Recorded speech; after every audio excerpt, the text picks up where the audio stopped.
Well, good morning, my pretties. Welcome to the program. Happy Sunday morning. Glad you could make it in. I see a lot of people over there talking, and good to have you here. Rudy Dog, good to see you. Dad Dog, Dud Dog. There we go. That's how you got it in there this morning. Hey, Sandra, good to see you all the way over there in England. Roger Rabbit, good to see you here this morning. I'm glad you're here after the last few days you've been through. We'll talk about that with you a little bit this morning if we can. I hope Kinsey is doing better. I hope your lovely wife is better today. I know that is a tough time for you guys to go through. I had to take a child of mine to the emergency room today for something that I knew was probably not going to be a problem. And just going in the few times we've brought our kids into the ER, it's usually for a sprained finger, or like Rowan was having chest pains the other day, but that was all related to, I think, I'll say this quietly to not embarrass her, to her new menstrual cycle. She had cramps, and it went all the way up into. She had a bad stomach reaction to some ibuprofen. It went into her chest. But you go and you sit for hours just to find out what's going on, and there's nothing there. But you guys with Kinsey, that's it's nothing what I did. I'm not trying to compare it. The only comparison I'm making is that every time I go to the ER, it's stressful. Sometimes it feels like a waste of time, because there's nothing that seems to be done. Your situation's very different. I couldn't imagine just being there with my kid for days. So my heart goes out to you and to Carly, Roger, and I hope all is going well over there. Steph, Cuervo Queen, good to see you this morning. Oh, that light is really bright this morning. I don't know if it looks as bright to you as it does to me. Randall Flagg is here. Good to see you, Randall. Field Guy. Field Guy says going to the ER is a waste of time unless you really need the assistance. I've gone to the ER a couple of times where they sent me right to the big hospital in the big city. And the first time I went to the ER was they sent me up to the hospital and they had to cut me open. So, yeah, they're efficacious. They're good. It's a waste of time if there's nothing really going on. But sometimes you have to go just to find out there's nothing there. Chuck Hendrickson, good to see you, brother. Glad you made it in here this morning. And Susie Q. And I know, Field Guy, you didn't come in to have me contradict you. I'm not contradicting you in a mean way. Just saying, just saying. And who else did I see here earlier? Carlene, good morning. Welcome to Virginia, Carlene. Good to have you here. You know what I'm going to do, folks? I'm going to turn off that light. It's so bright up here that it's frying me. There we go. And I think that's better. Somewhat better. Makes it a little calmer in here anyway. So let's see. I think I got everybody who's in the chat room this morning. I just want to say hi to everyone. I'm glad that you're here. Thanks for showing up. Ken Ballos is here. Says, good Sunday morning, everyone. And Ken Ballos, to you, I said, is that a cat hair in my coffee? No, I don't know what that was. Yo. Cheers, Kenny. So, guys, if you want to call in and talk about anything, I'm going to talk a little bit about our experiences last night doing the ghost investigation at the Renaissance Festival grounds. There it is. By the way, there's the link if anybody wants to call in and join us this morning and talk about what's on your mind. The Renaissance Festival, you've heard me speak about it, and Uncle Dave talk about it together many times on this show. It's that site has been there for about 50 years and thereabouts. and it's built in. 50 doesn't sound like a lot of time. But you're walking onto what looks like a movie set at times over there. It's on a big oak grove, uh, on top of a stone quarry, and beautiful site, 23 acres, and all these old buildings built to look old to begin with, to look very medieval to Renaissance era. And now they've aged themselves. And it's a site where you've had hundreds of thousands of people going through there, not just entertainers. When I was there, I don't know if you would call the years I was there its height, but we had 250 street entertainers out there. Now, if any of you are listening and you dispute that number, I believe I heard that from the creative director back 20 years ago, that we've got about 200 to 250 street entertainers. Now, a lot of those people were not necessarily paid what they were worth. They were just paid to show up in costume. They'd get $50 for 5 weeks worth of work, or 7 weeks worth of work, 7 weekends. And they'd get a few food books that you can go to the corporately owned food booths there. Audrey, I see you there. Good to see you. And so this site, they say that the site itself was at the what do they call it? The convexing, the confluence, the joining, the crossing of ley lines. That there were ley lines that crossed on top of this site, and that's what brought it a lot of its energy. I think what also brought a lot of energy to the festival was the kind of people it drew. Not necessarily the clientele, but the kind of people that wanted to act out their fantasies, their suspension of time, suspension of reality, we called it when we did living history. You want to create a suspension of reality for the patrons coming in to view it. And so there were not just all those entertainers that were out there for years that brought all different kinds of things with them. And as you can imagine, the arts community, filled with all kinds of different forms of, uh, um, well, from religion and spirituality, a lot of paganism out there. There was Wiccanism out there. And by paganism, don't think, oh my God, it was a heathen enclave. No, it was just people that believed in pagan ways. And so there was a lot of that out there mixed with a lot of Christianity, Judaism. Yeah, just about everybody was represented. So you had all this from just the entertainers out there. And those people loved that place. I know I shared that love of that place. And so it was a place where we all came to uh, to get away. There were a lot of kids out there that were, young adults to middle-aged people that maybe this is all they had was that, and they live it throughout the year. I know some of these people still. You go to their houses, they wear bits and pieces of their costumes. You go over and have a cup of coffee with him. He's got his festival shirt on because he wears it year round, and their house is full of, swords like I have. All kinds of memorabilia and paraphernalia from festival days, and that look and that feel.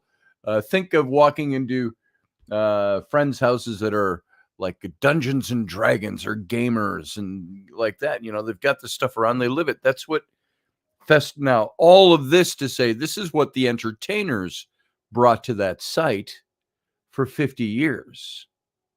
The love of the place, then the spirituality, the ley lines were there, the oak groves, the rock beneath the festival, the quarry, um, all of that created a spiritual atmosphere there.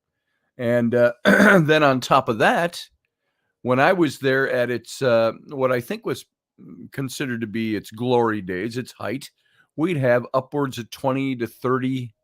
I don't know if it ever made it to 30. Over 20,000 people a day would come out to that site. And there may have been times there were more than that. I might have those numbers skewed, but you figure 7 weekends, you're talking 14 days, between the middle of August to the beginning of October. And all that energy out there building and growing, and for 50 years. And then the spirituality of the place. So this is something that has set that place up for all kinds of spirit and spiritual activity out there. And so there is a feast that goes on during the days out there, during festival time. The Feast of Fantasy. It's called. Good morning. And the Feast of Fantasy is run by Jim Cunningham and Laszlo Nemesi. I can never pronounce his last name for as many years I've known. Look at, you're right here. Do you want to step into the camera or stay off the camera? Can we get Chinese today? Here, come over here. Maybe. We'll see. We'll see what money is like to get Chinese. It's not cheap to take a whole family out for food anymore. So it has to be the whole family. Oh, you just want us to take you? Yeah. Oh, I see. Audrey said the Feast of Fantasy is a blast. The food and drink is delicious. That's very true.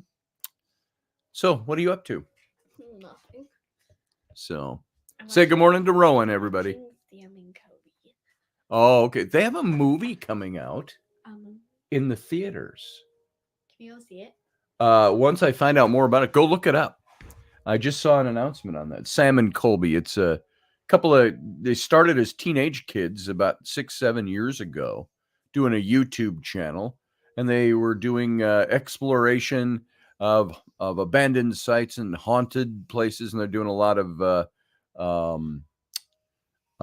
ghosted hunting and stuff like that. And they're a little irreverent and a little goofy because they're stupid kids, but now they're getting a little older and they've been into it for a while. By a little older, I mean into their mid-20s. And these guys are actually really good at what they do. And they're coming out with a movie. I just saw that yesterday. So you'll have to look that up. Or we can look it up later. I snuck into an abandoned Burger King once. Nice. Did you find any presidential records? No. Isn't that where they found that Joe Biden had stashed in an abandoned Burger King or restaurant? And so anyway, all this to say about the Renaissance Festival, Jimmy did the Feast of Fantasy, which was, I think they did 3 feasts a day. And there were the big kitchens, and then he would bring in all the different acts would come in to the feast and entertain people.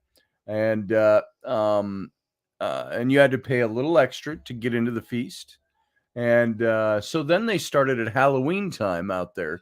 They used to have what they called the Trail of Terror. And it was a really good Halloween setup. And I see out there, Carlene, I'll come and I'll bring you in a minute here.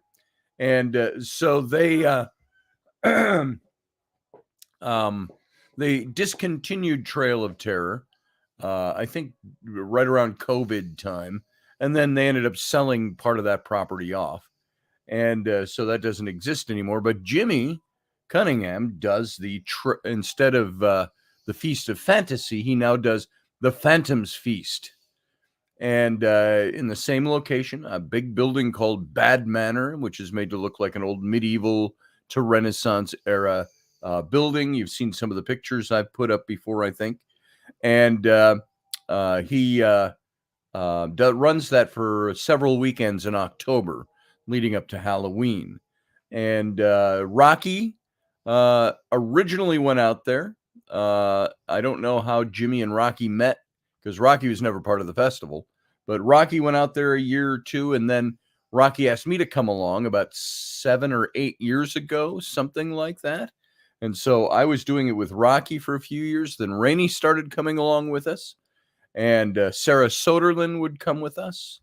And we'd go out there and do a couple of nights. And every weekend he'd have a different, either a paranormal group or a psychic out there. And Jimmy runs a show out there. He's dressed in like, like jodhpurs and knee-high riding boots and a velvet vest. Looks very Victorian. And he puts on a little show, it would look like at first blush, like a Victorian Spiritism era type of fun show. They have a feast that they serve up to everybody, and then they do the show. And then after the show is over, he has the special guests in, like what Rainey and I did last night. And so we went out on Friday night, and then we also had Sam wanted to come along. He came along last night. He's been out there with us a couple of times before. And then Flynn, who had never been on a ghost hunt before. He has always wanted, expressed it for a few years. And I said, you got to wait till you're old enough, son. I don't want to bring you too young. Now he's 14, but he was rather excited to go to this. And he had some strange experiences last night. And if you saw some posts I put up on my Facebook, he had some experiences. He was unrattled by that. He even asked him afterwards, well, how do you feel about this now? And he goes, I enjoyed this. He says, this is exciting, and he can't wait to do it again. Roger says that scratch or whatever it was on Flynn was interesting. I'm not sure what to make of it. Here, I can, you know what I'll do, folks? I'll show you a picture of that scratch. I've got it right here. Let me save this so I can bring it up here in the radio show.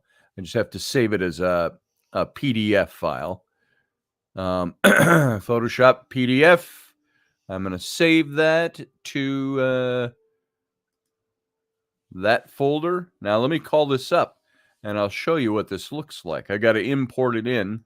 So Flynn at the hang on there, Carlene, don't get impatient with me. I'll bring you in a minute. I'm going to load up this picture.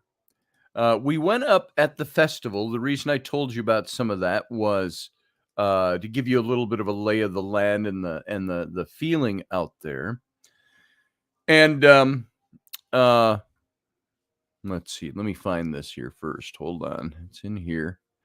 And there's a lot of locations out of the fest, of course, that are geographic name locations out at this site.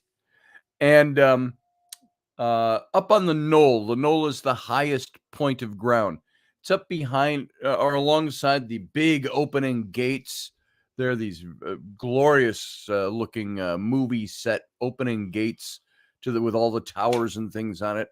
And there's a hill over there on the side, and that's called the knoll. There's an old silo up there still from 50 plus years ago. But it's up behind one of the stages that we visit. The oldest stage at the festival is known as the bakery stage. And you can go up the little hill behind. There's steps with logs built into the muddy hillside up behind that, and big old growth trees. Are you taking off? Yeah, you're okay. Annoying. What? You're annoying. Oh, I'm annoying? Why?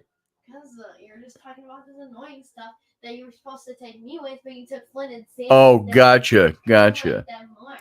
One of these days you'll get to go. That's a lie. And so we were up on the knoll, and there's some spiritual stuff that's connected to the knoll. They talked about the guardian of the site that was there, and we were even in some contact with it a few years ago when we went out there. Back very ancient Native American, they say, that was kind of the guardian of the land there. And it kind of focused on this big mulberry bush or tree that was there. And the last few years, we've gotten, even last night, we got indicators that the guardian has left. He's no longer there. That we talk about that site having lost some of its energy.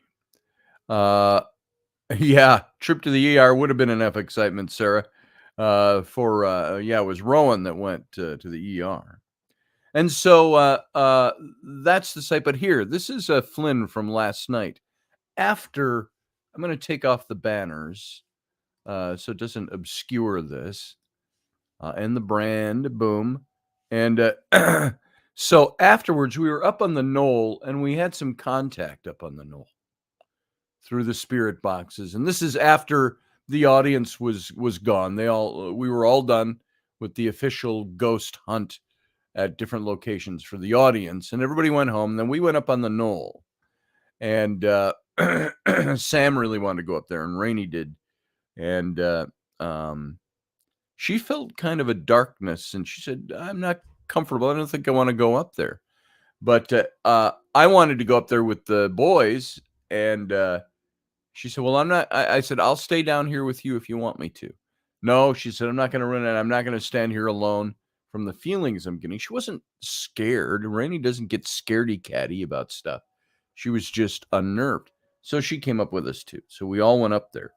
And as we're coming down, Flynn said, and we're heading for the gate. Now here's the picture of it.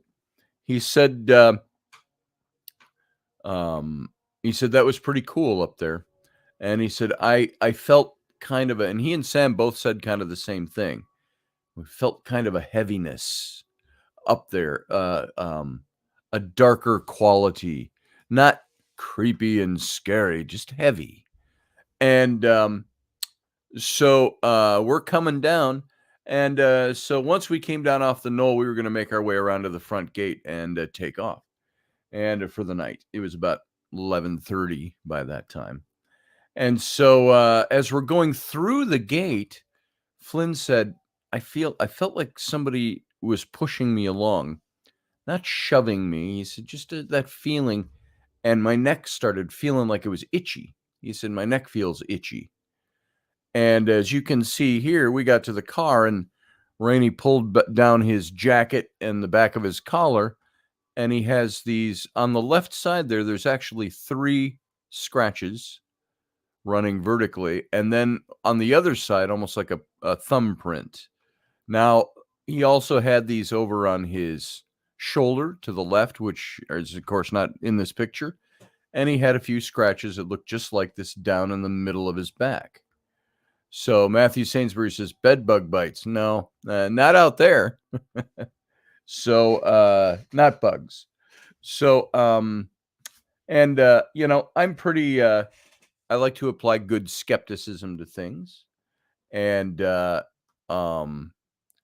try to figure out what other things are that might be going on and try to find good explanations for things. I see, by the way, waiting in the wings, I've got Carlene. I'm going to bring her in a minute. And also who popped in, Dad the Crystalline ... So I don't see the whole thing. Dad the Crystalline something. If you want to join in, just come on over into the chat and introduce yourself so we know who you are. Oh, he's already disappeared.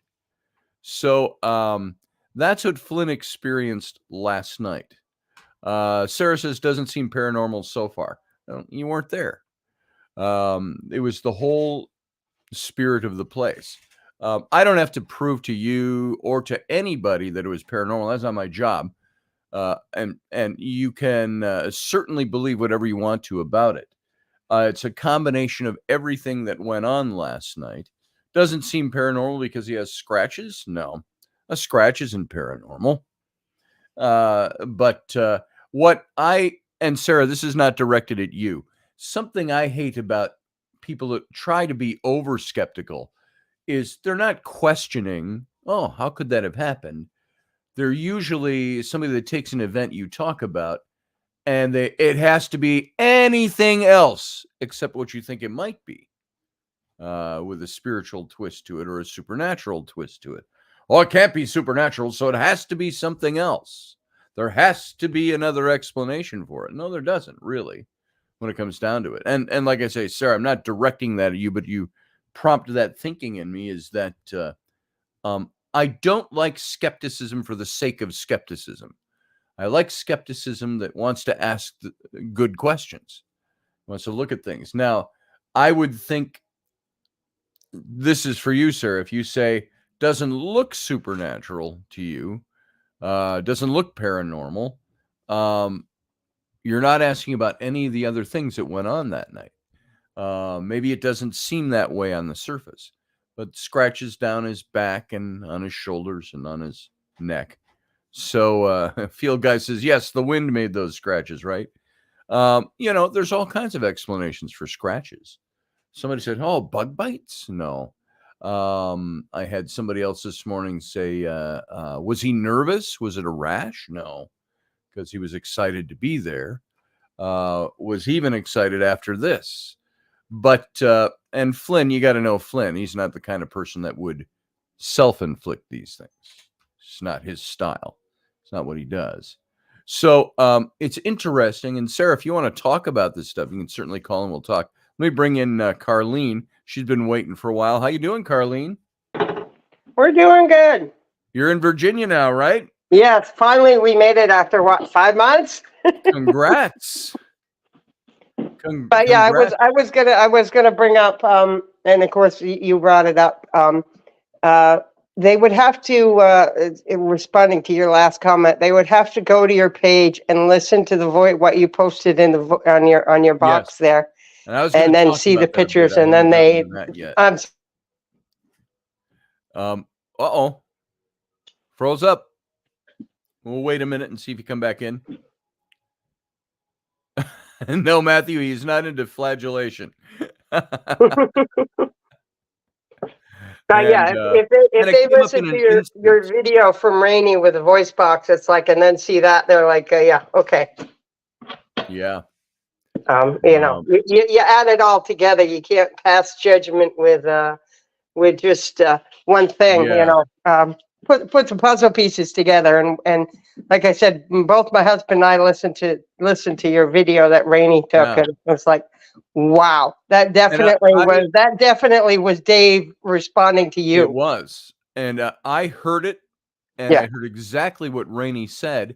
Yeah. I looked up at her, and I was going to say, "Did you hear that?" And she said exactly what he said, folks. Last night, and I didn't go out there specifically to try to connect with Dave, but if you go over to my Facebook page, there's a video that's about 12-13 minutes long that Raini took out there, and it's dark, and you hear all the blipping and blurbing of the spirit box, very loud because she was holding her phone and the spirit box up together, and you see it's all black. And occasionally you'll catch some of the ambient light that's out there. They had a big light out in the parking lot down the hill, and that would shine in the background every now and then. You'd see it, and so you see little bits of that, and shaking around the camera. And she's laughing because she said, "I'm trying to juggle these two pieces of equipment, and I'm not doing a good job." And but there was one point where she was focused on me at about if you go over there. It's at the 12 o'clock sharp, the 12-minute mark on the video. And I put 11:59 on there. And you just scroll quickly up to that point, and you see me. I'm standing with the little voice box, spirit box.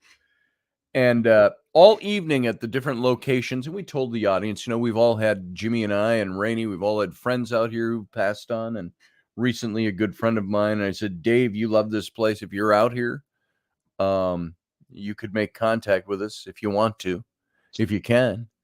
And we kept hearing throughout the night on these spirit boxes, and people would I told people, you can get this piece of software, and some of them had it, an app for your phone, and they download, and you hear it all over in the audience. We had about 30 people out there with us, and they all had their little apps going. You could hear the voices. Everybody's calling out the same things on their, we kept hearing Dave was said a few times. There was a couple of names that kept coming up. Ben come up. And Ben was somebody, he's one of the security guys out there. And he was there last night. And I said, Ben, it looks like somebody wants to talk to you or something. If you're the Ben they're looking for. He was out there last year with us when we went after hours too, and walked around with us, and we contacted what appeared to be the spirit of the guy who had died up in one of the buildings.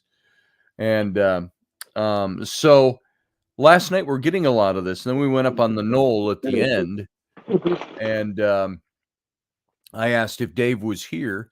And I heard a couple of things that sounded like Dave's voice, but you're not ever sure.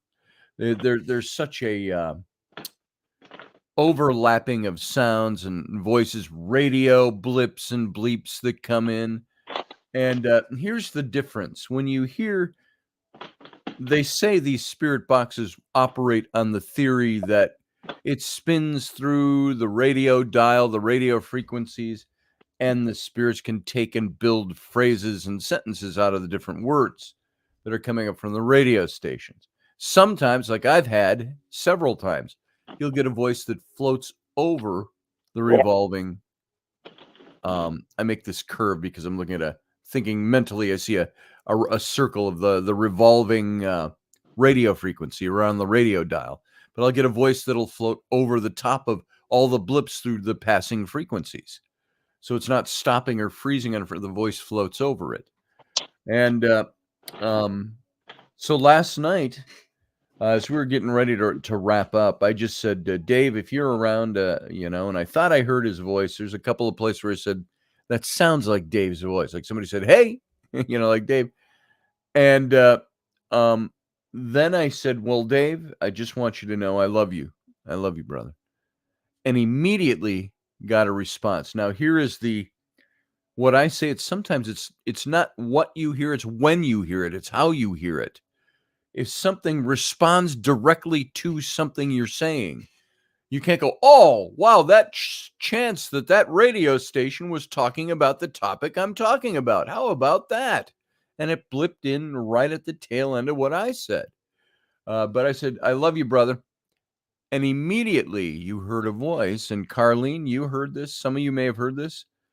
The voice said, I miss you too. And Raini, I looked up at Raini, and Raini said that he just said, I miss you too. And I said, I was just going to say, that's what he said. Yeah. I mean, I never met Dave in person, but I heard him on all the programs, and you definitely tell that was his voice. And I tell you, it was his voice. It brought goosebumps. Wendy's here. Wendy, you listened to that too last night. Wendy, if you are up for it and you want to call in, are you doing a Wicked Women this afternoon? You can promote that, or just call in if you'd like to call in. And those of you who don't know what the link is to call in, if Carlene can make it in, so can you. Yeah, I was going to say, if I could do it. During a move with new internet. Oh, yeah. Yeah, we actually got that just hooked up yesterday. We're waiting on, we have 3 deliveries this week. We have our couch and recliner coming today. We have our household stuff from Vermont coming Wednesday, and the washer and dryer coming Thursday. So it's going to be a busy week. Yeah. By the way, Steph, I can't import the video without, I don't even know how to import. As tech savvy as I am, if you put up a video on YouTube or on, you can usually get them on YouTube, but if you put it up on Facebook Live and you try to grab that to replay it, there's no way to download it. So, and I could share my screen and play it, but it doesn't run the sound through the system. Yeah, it comes out my speaker. Yeah, so, I said people like Wendy said, for those who believe that you don't need proof, but let me tell you, that was, I've always believed in people coming back and communicating. Yeah. And like I said, I heard that and it was like, oh my God. I mean, even before you said that was Dave, it's like, it was just like instant, It was instant. I mean, like I said, I didn't know him. I'd only heard him on the internet, on videos and your lives and KBs. Right. And it's like, wow. Like I said, I had goosebumps. That was like, that was folks, just awesome. If you want to hear that, just go over to my Facebook page and scroll down. It's like, I think the promo for this show is up there and maybe a picture, but scroll down, you'll see the black screen of the video, and play it and advance it to the 11-minute and 59-second mark. Is where it starts. And it only lasts a few seconds, but you can hear that. And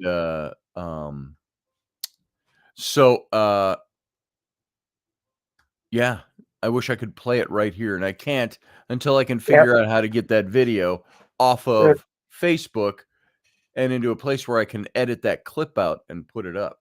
You'll have to send me a link to the app you can download for the to have it on your phone. Okay. I always thought you had to go buy one of the special things. It looks very commercial, and it is. You gotta. It's a $9 app. It's not a free app. Yeah. And I first saw this. You remember the YouTube show? I've mentioned these guys before. Mindseed.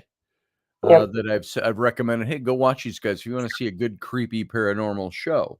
Yeah. That these guys do, and they were using this, and it's called Necrophonic. It looks like this. See, it comes up like that. Oh, yeah. When you open it up. And it's that simple. That's all there is to it. You have a start, you have an echo, reverb, and a white noise. And so what we were doing when we would turn it on, Raini doesn't like me doing this in the house, but here, I'll start this up.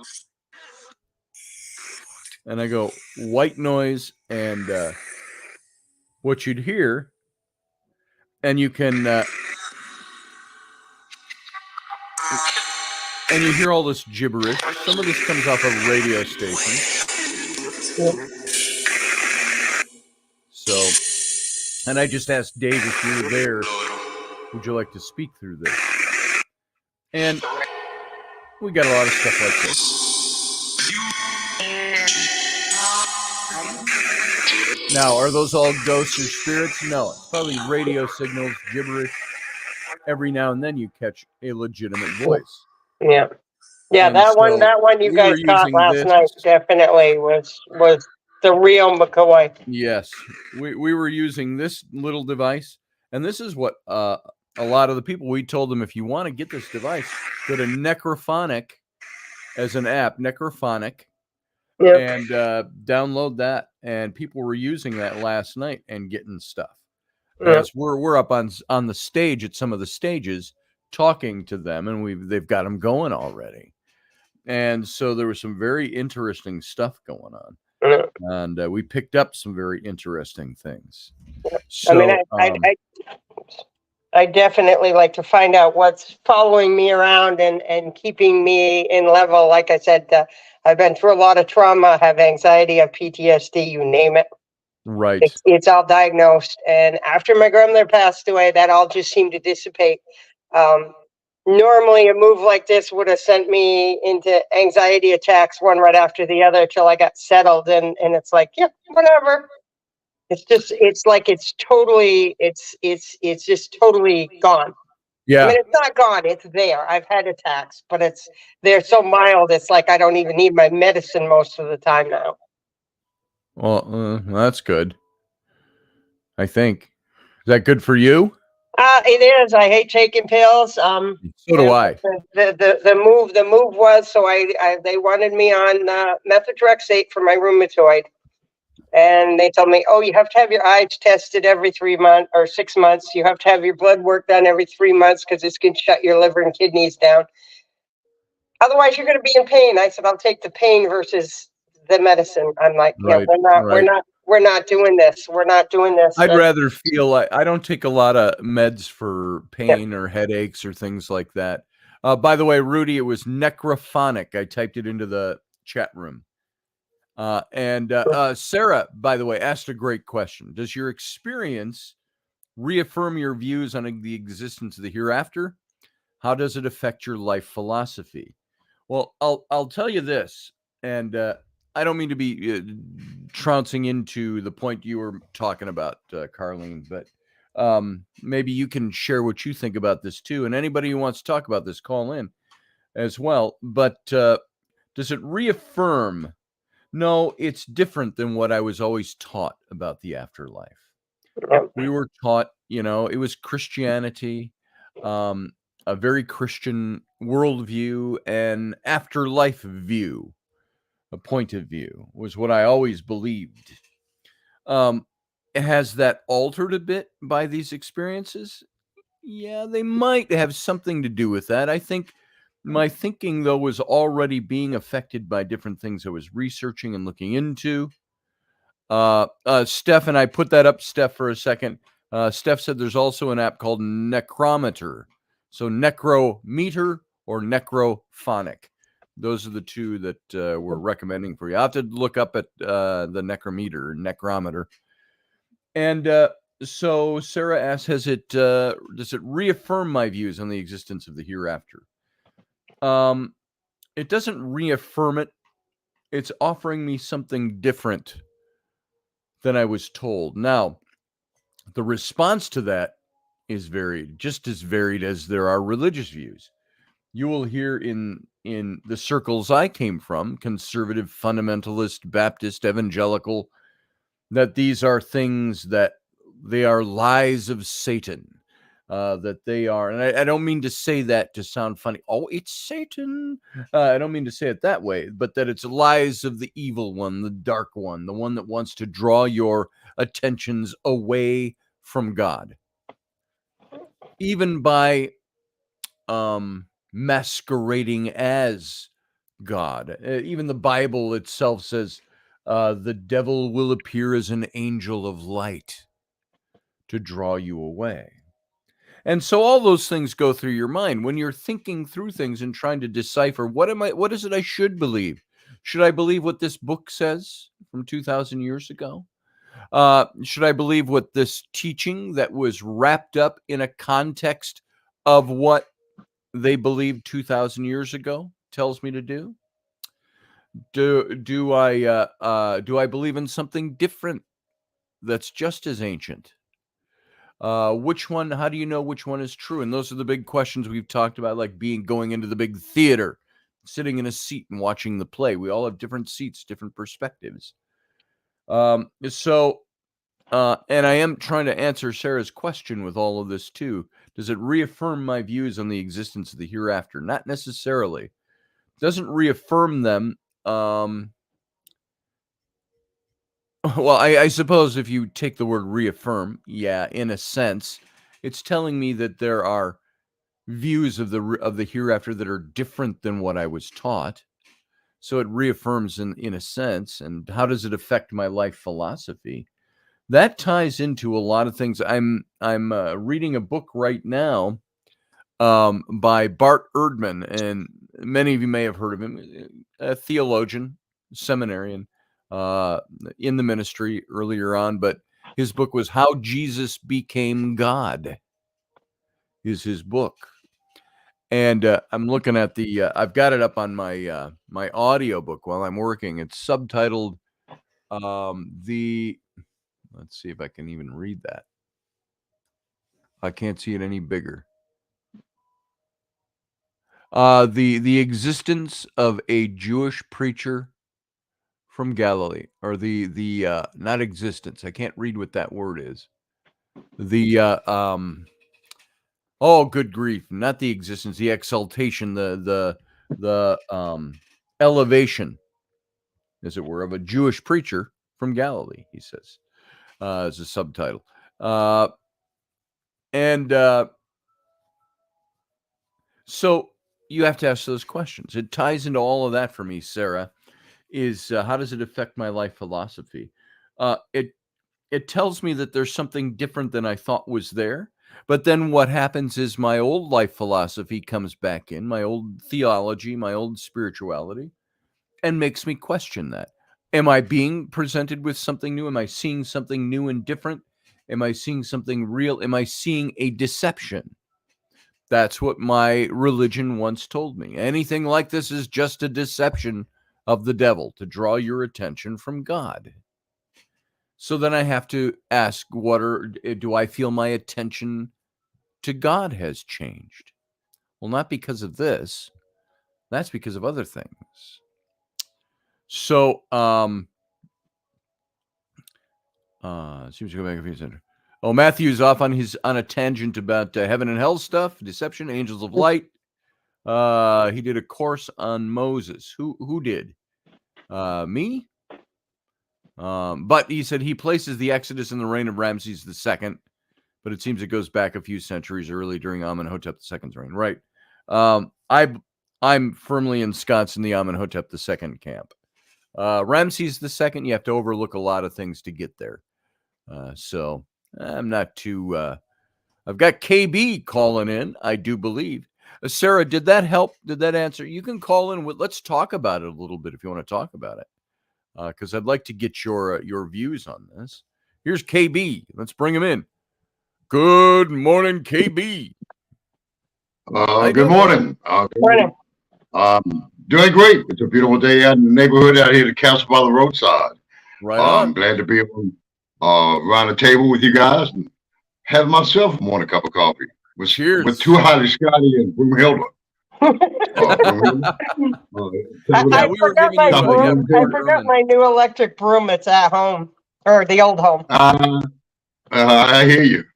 Yeah, we were giving Carlene crap the other day on Kenny's show. No, that's okay. Yes. About the litter box and flying on her broomstick and all of that. Oh yeah, she bought one. All in love. Mm-hmm. Yeah, we call it. We can call it that, I guess. Yeah, we can I'm call just it saying.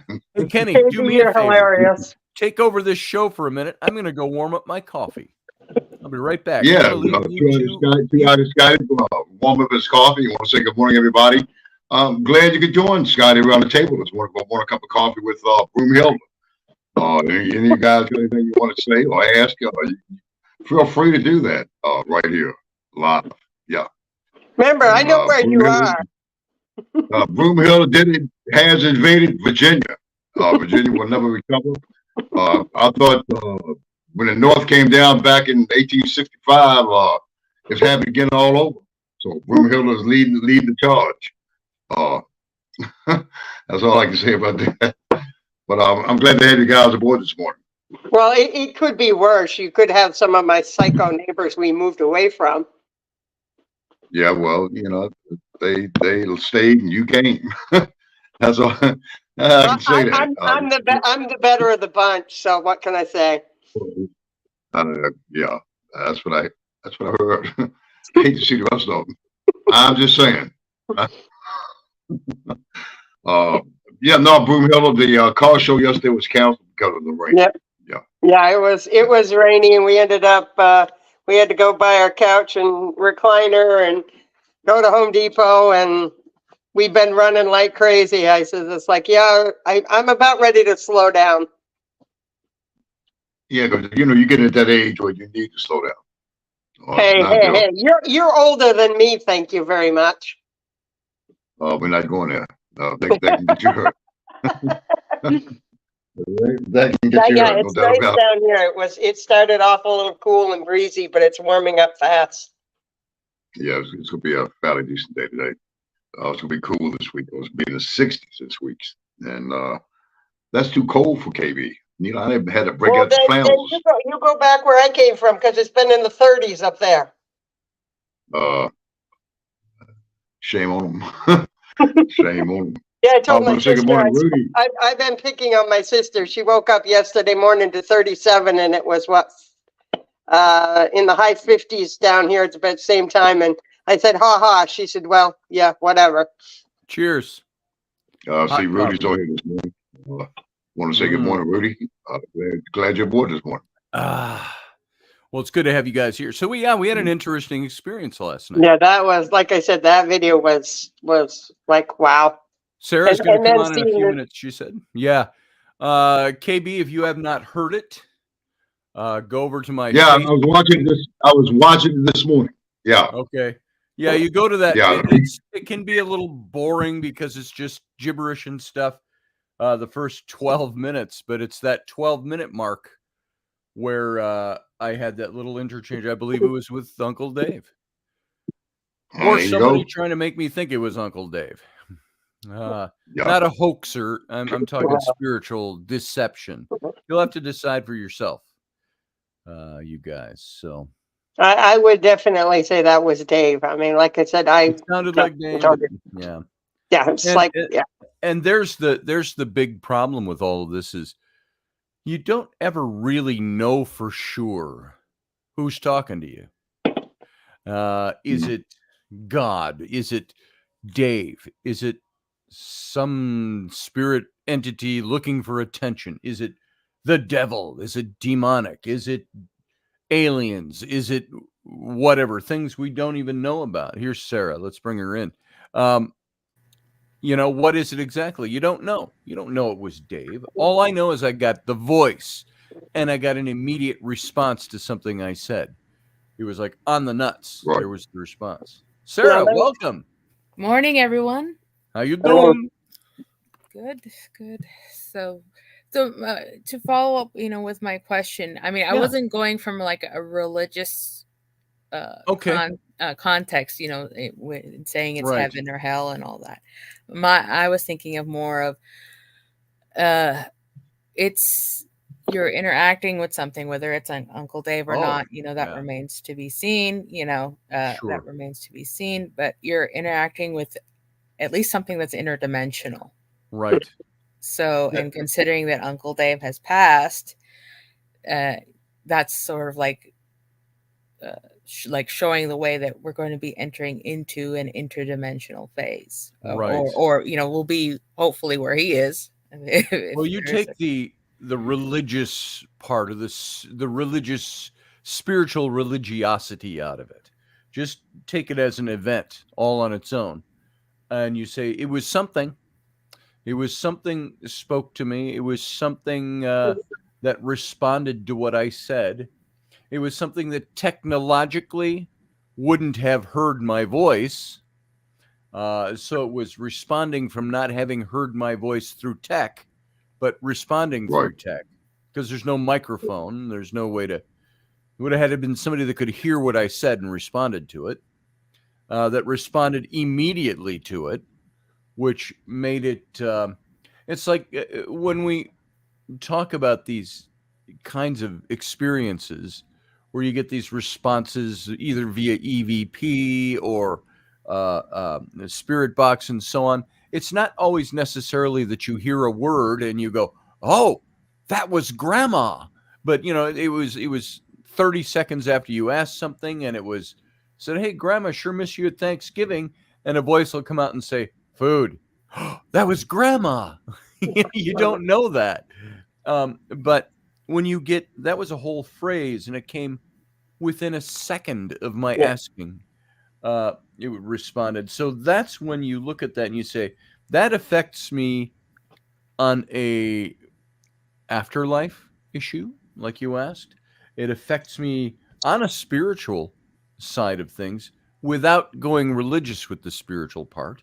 You can be spiritual without being religious, by meaning, major Abrahamic religions or other religions of the world. So what was it? Your mind goes to, what am I contacting? If I didn't already, Sarah, you know what I mean by this, and maybe all of you will too, Kenny and Carlene, everybody listening.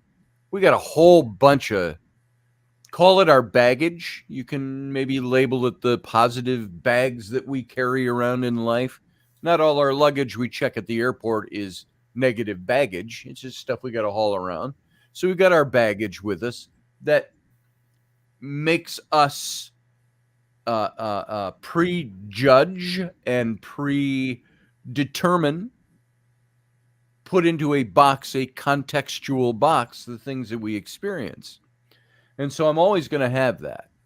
I wish I could approach some of this stuff without the baggage that I have, the luggage that I carry around in life. That's my luggage. That's my good luggage even. Because I would love to not be tainted by what I was taught or what I was told to think or what I studied and researched. I would love to have it pure. It's like my son last night. Man, now maybe you might think this is for good or ill. We talk about God. We've talked about Jesus. My son used to ask me at bedtime, Flynn, to sing him songs about Jesus. And we did that when he was a little boy. And so my kids have a background, but we don't practice anything as a family. By way of organized religion these days, although we talk a lot about things. And so Flynn entered into this last night as something that was new to him. He's seen it on TV, he's heard us talk about it, he wanted to experience it. And so he did. And his reaction to getting scratched on the back of his neck. We asked all those same questions last night, Sarah and everybody else. Was it a bug? Is he breaking out? Somebody suggested, was it his nerves? No, because he wasn't nervous about what was going on. Flynn's pretty even-keeled, pretty quiet kid, and we went up there, and he was what he said later, he says it feels heavier here. Oh, he said when he was up there, it feels heavier up here. And I didn't know if that was psychological, because we're going into, it's dark outside. We're going into, it's unkempt up there, the bushes and trees and open field and grasses up on the knoll up on top there. And of course, the spirit of why we're there in the first place, looking for supernatural connectivity or interactivity. And so that's all there in his mind already. But and anybody's mind who's there. Raini was down on and she said, I don't want to go up on the knoll. She said it was right alongside the stage. There's a kind of a muddy dirt stairway, but it's got logs that have been there for years, for steps. Go up alongside this old stage, in between the trees and the tree roots, is even in some of the steps going up to the knoll, and it's not very high up. And so Rainy feeling things. I don't really want to go up there. She said, I feel darkness. And we said, evil? Not necessarily evil, she's saying. I just feel it's darker, it's heavier. And she felt it there. She sees all kinds of things when we're there. And she said, well, I don't want to stay down here alone. I mentioned this earlier. We all said, well, I can stay down here with you. Or Flynn, if you don't want to go up, if you want to stay with Mom. No, he wanted to go up and experience the knoll, what's up there. And so Rainey said, well, I'm not staying down here alone, so I'm coming up too. And I told her, seriously, I'll stay down here with you. Nope, let's go. So we went up there. And with Flynn, his physical marks, could it have been something else? Maybe. I was going to say probably. I'm not going to say probably. I'm going to say maybe. Could he have reached up and scratched his neck? He could have, except he didn't. He said, I didn't do that. And he had scratches not just on his neck, and like somebody had grabbed and scratched, but had left a thumbprint as well on the other side. But he also had it on the back of his shoulder and down in his middle back, the same kind of marks. And he was wearing 3 layers of hoodies and shirts and a coat. And it was 44 degrees last night. But was he okay this morning? Yeah. I haven't seen him this morning. He's still in bed. Oh, okay. He's a night owl. Yeah. I'm sure he stayed up till 3 a.m. That's what he does. That's why he's so hard to get up for school every day. It's like, son, go to sleep. I can't. I don't want to. He wants to sleep from 3 till 1 in the afternoon. It's like, son. So so he had his experience last night, and he wasn't rattled by it. And we're looking at his neck, and Rainey took the pictures. I said, well, how do you feel about that, Flynn? He goes, kind of cool.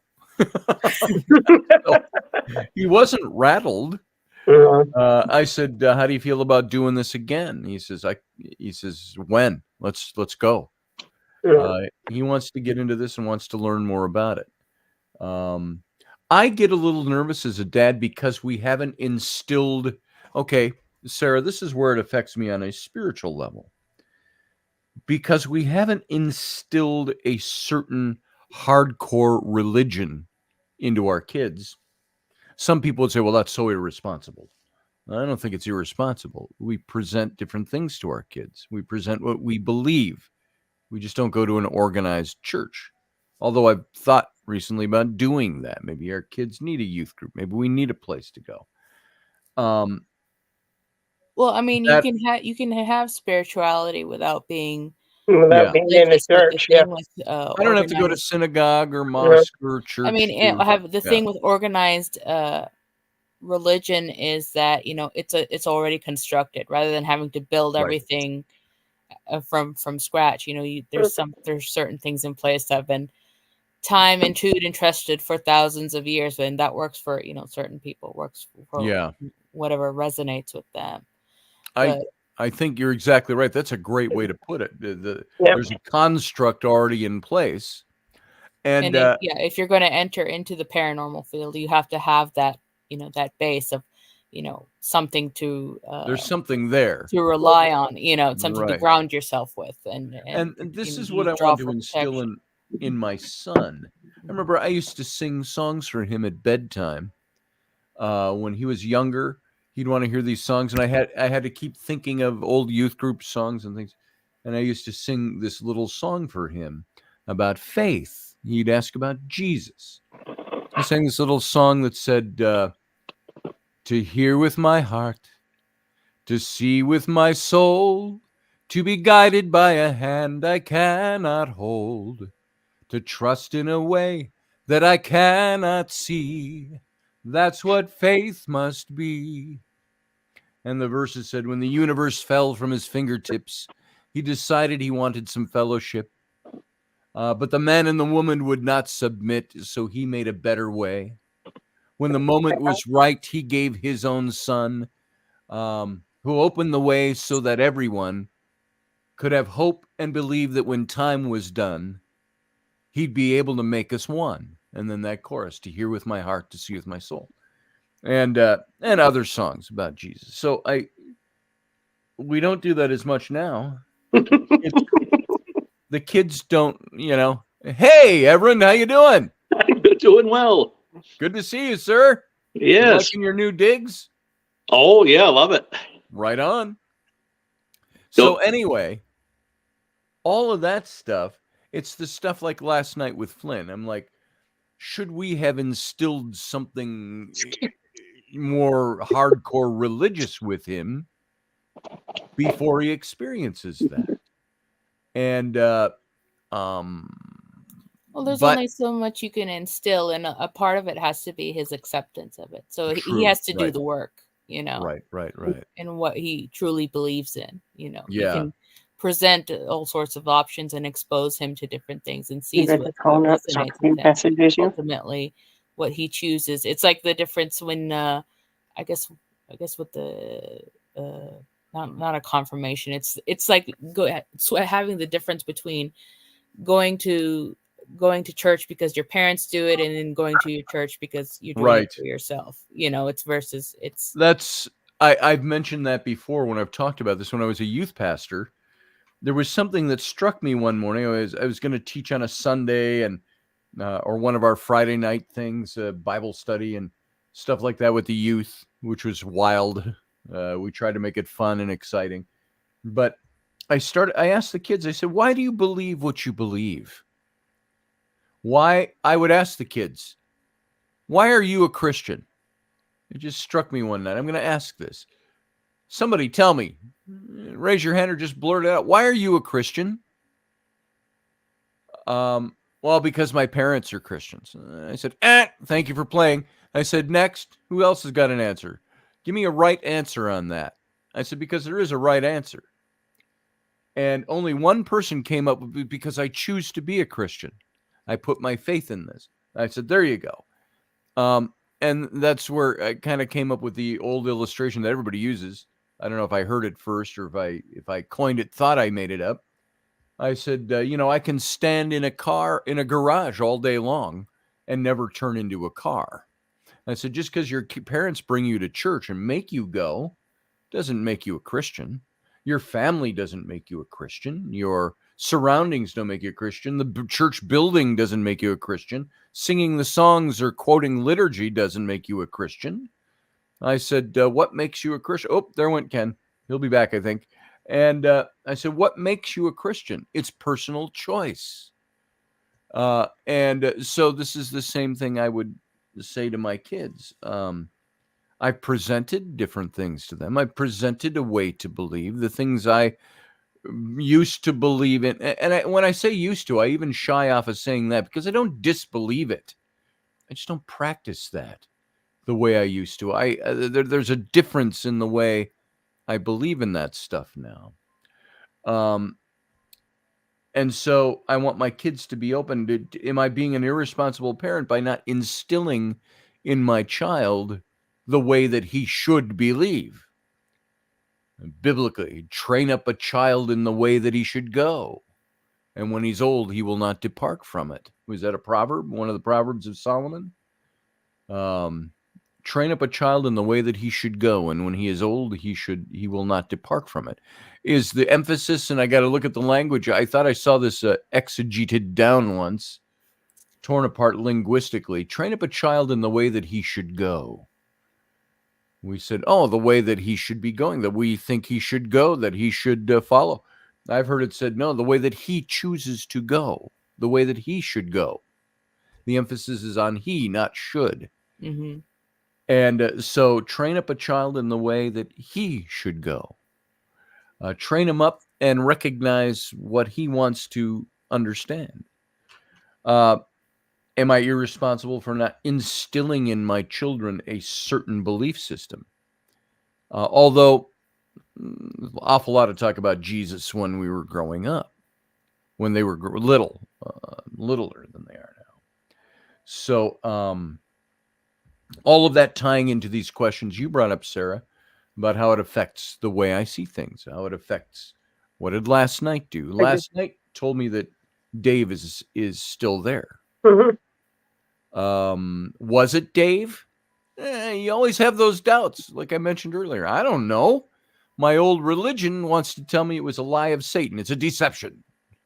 Yeah, I mean, at the most you can say something is there. Something is there. That tells me there is something else out there. So considering that we know that something is there, something is out there, and it's like that, analogy that you were saying earlier about having baggage.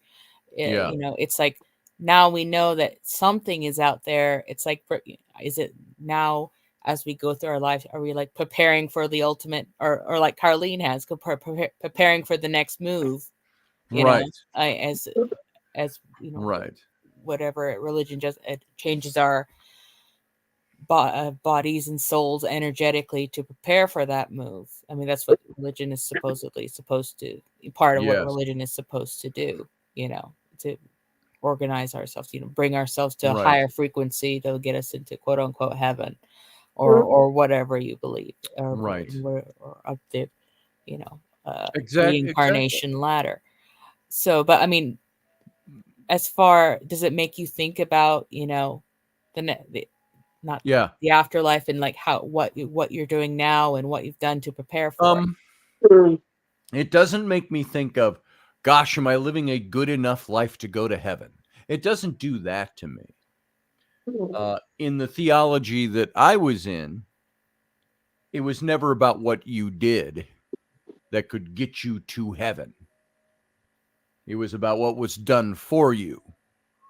I used to say when I'd talk about this stuff, and this is a salient point I want to make. I used to say when I would teach the kids and youth, and on the rare occasions that I spoke to the church, was that if salvation or heaven was something I could earn by my good deeds, why did it take the Son of God to die in my place to make that happen for me?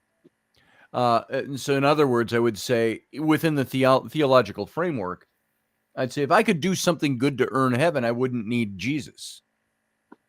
His work would be inefficacious. And so if I could do something to earn it on my own, so it would render that act null and void. So this is what we taught. The way that I would look at it is, with Jesus giving up, God allowing Jesus to give up his life, because this life is full of suffering. Right. And, the loss of a son, loss of a child is one of those ultimate forms of suffering. Mm-hmm. And it's like God's putting his buy-in. I'm willing to put up my son for this, for you. Yes. It's like, it's the whole buy-in issue of, why would God even, do that for anybody, right. for me, for you, or I just want to say good morning quick to Annette. How you doing, Annette? Good to see you. Nice to see you in here. Yeah, Sarah, that's I agree with you. And it flies in the face of the old theology I was taught. It flies in the face of the old religion that I practiced. It doesn't necessarily contradict it on a core level. It flies in the face, however, of a particular denominational theological interpretation. Right. Which, and so it always, I mean, the core is what's important. Right? Is that a big word salad I use to get around it? I don't know. And this all goes back to what we were talking about Dave and the response I think I got from Dave last night. Am I making that be something? No, because I wasn't expecting that response. It came on the heels of my saying something. Boom, there it was. The response was there. It is what it is. Was that Dave? Does that prove heaven or hell to me? Does it prove a certain Roman Catholic or Baptist or Lutheran theology or Muslim theology or Islamic theology or Jewish theology? No, it doesn't prove or disprove any of that. It is what it is. Hey, Tom. I sing the body electric, Tom says. Tom and Annette, both old Renaissance Festival friends, by the way.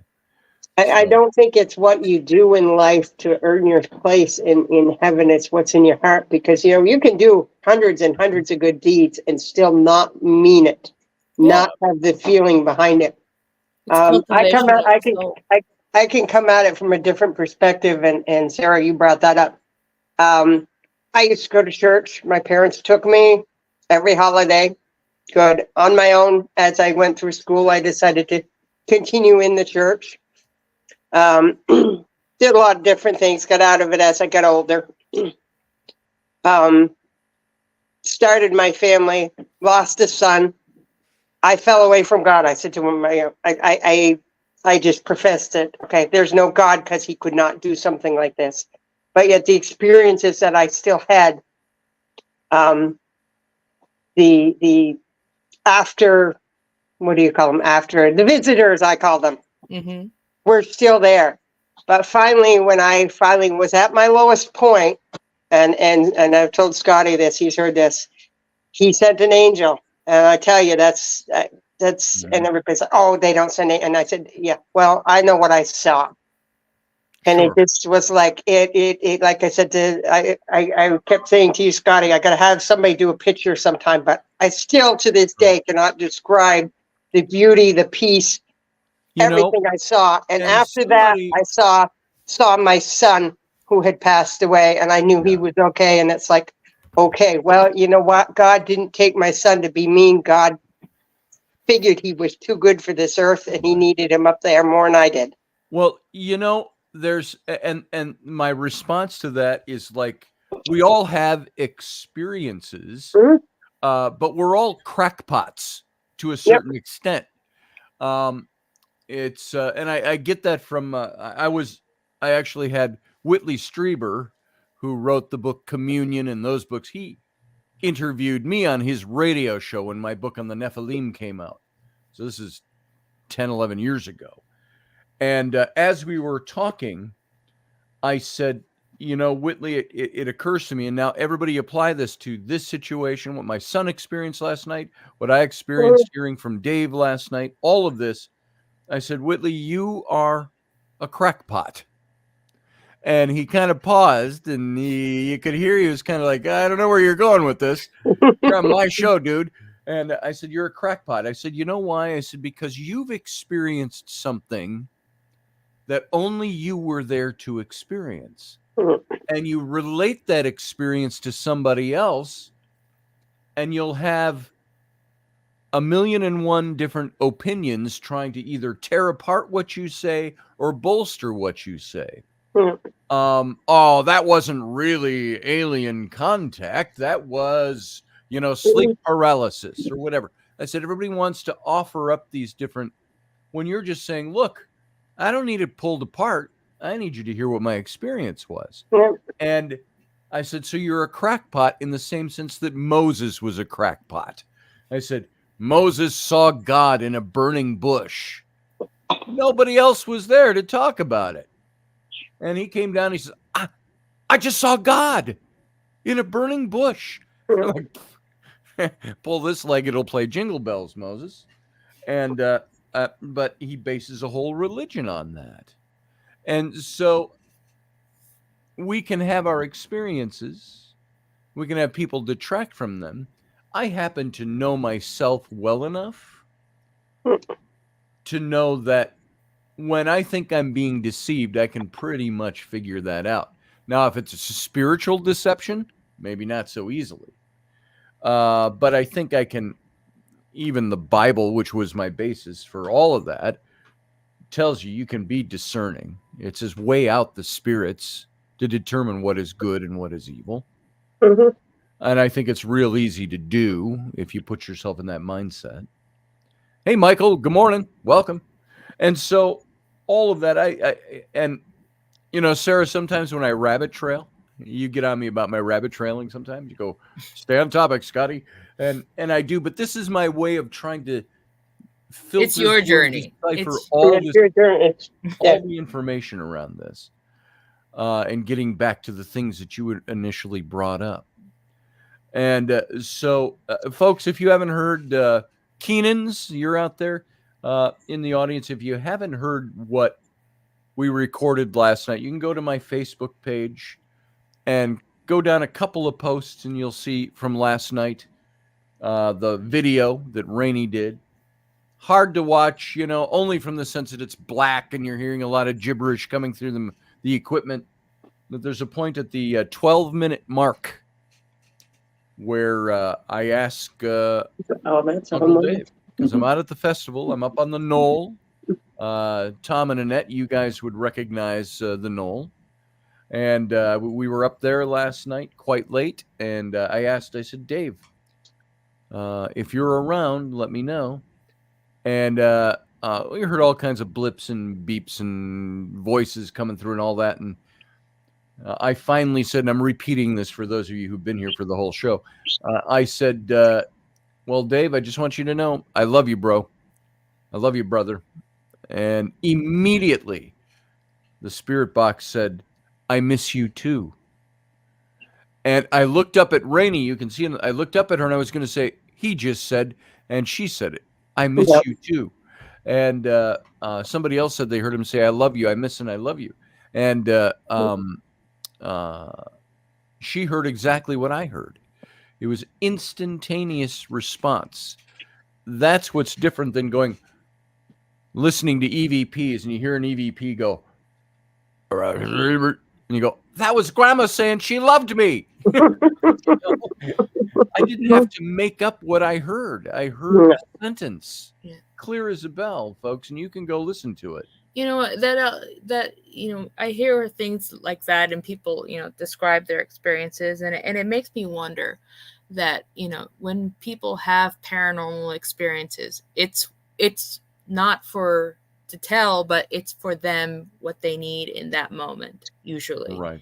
And then, you know, yes, and like you were saying, you know, you can tell somebody and they can, you know, break it down and, you know, but that experience wasn't for them.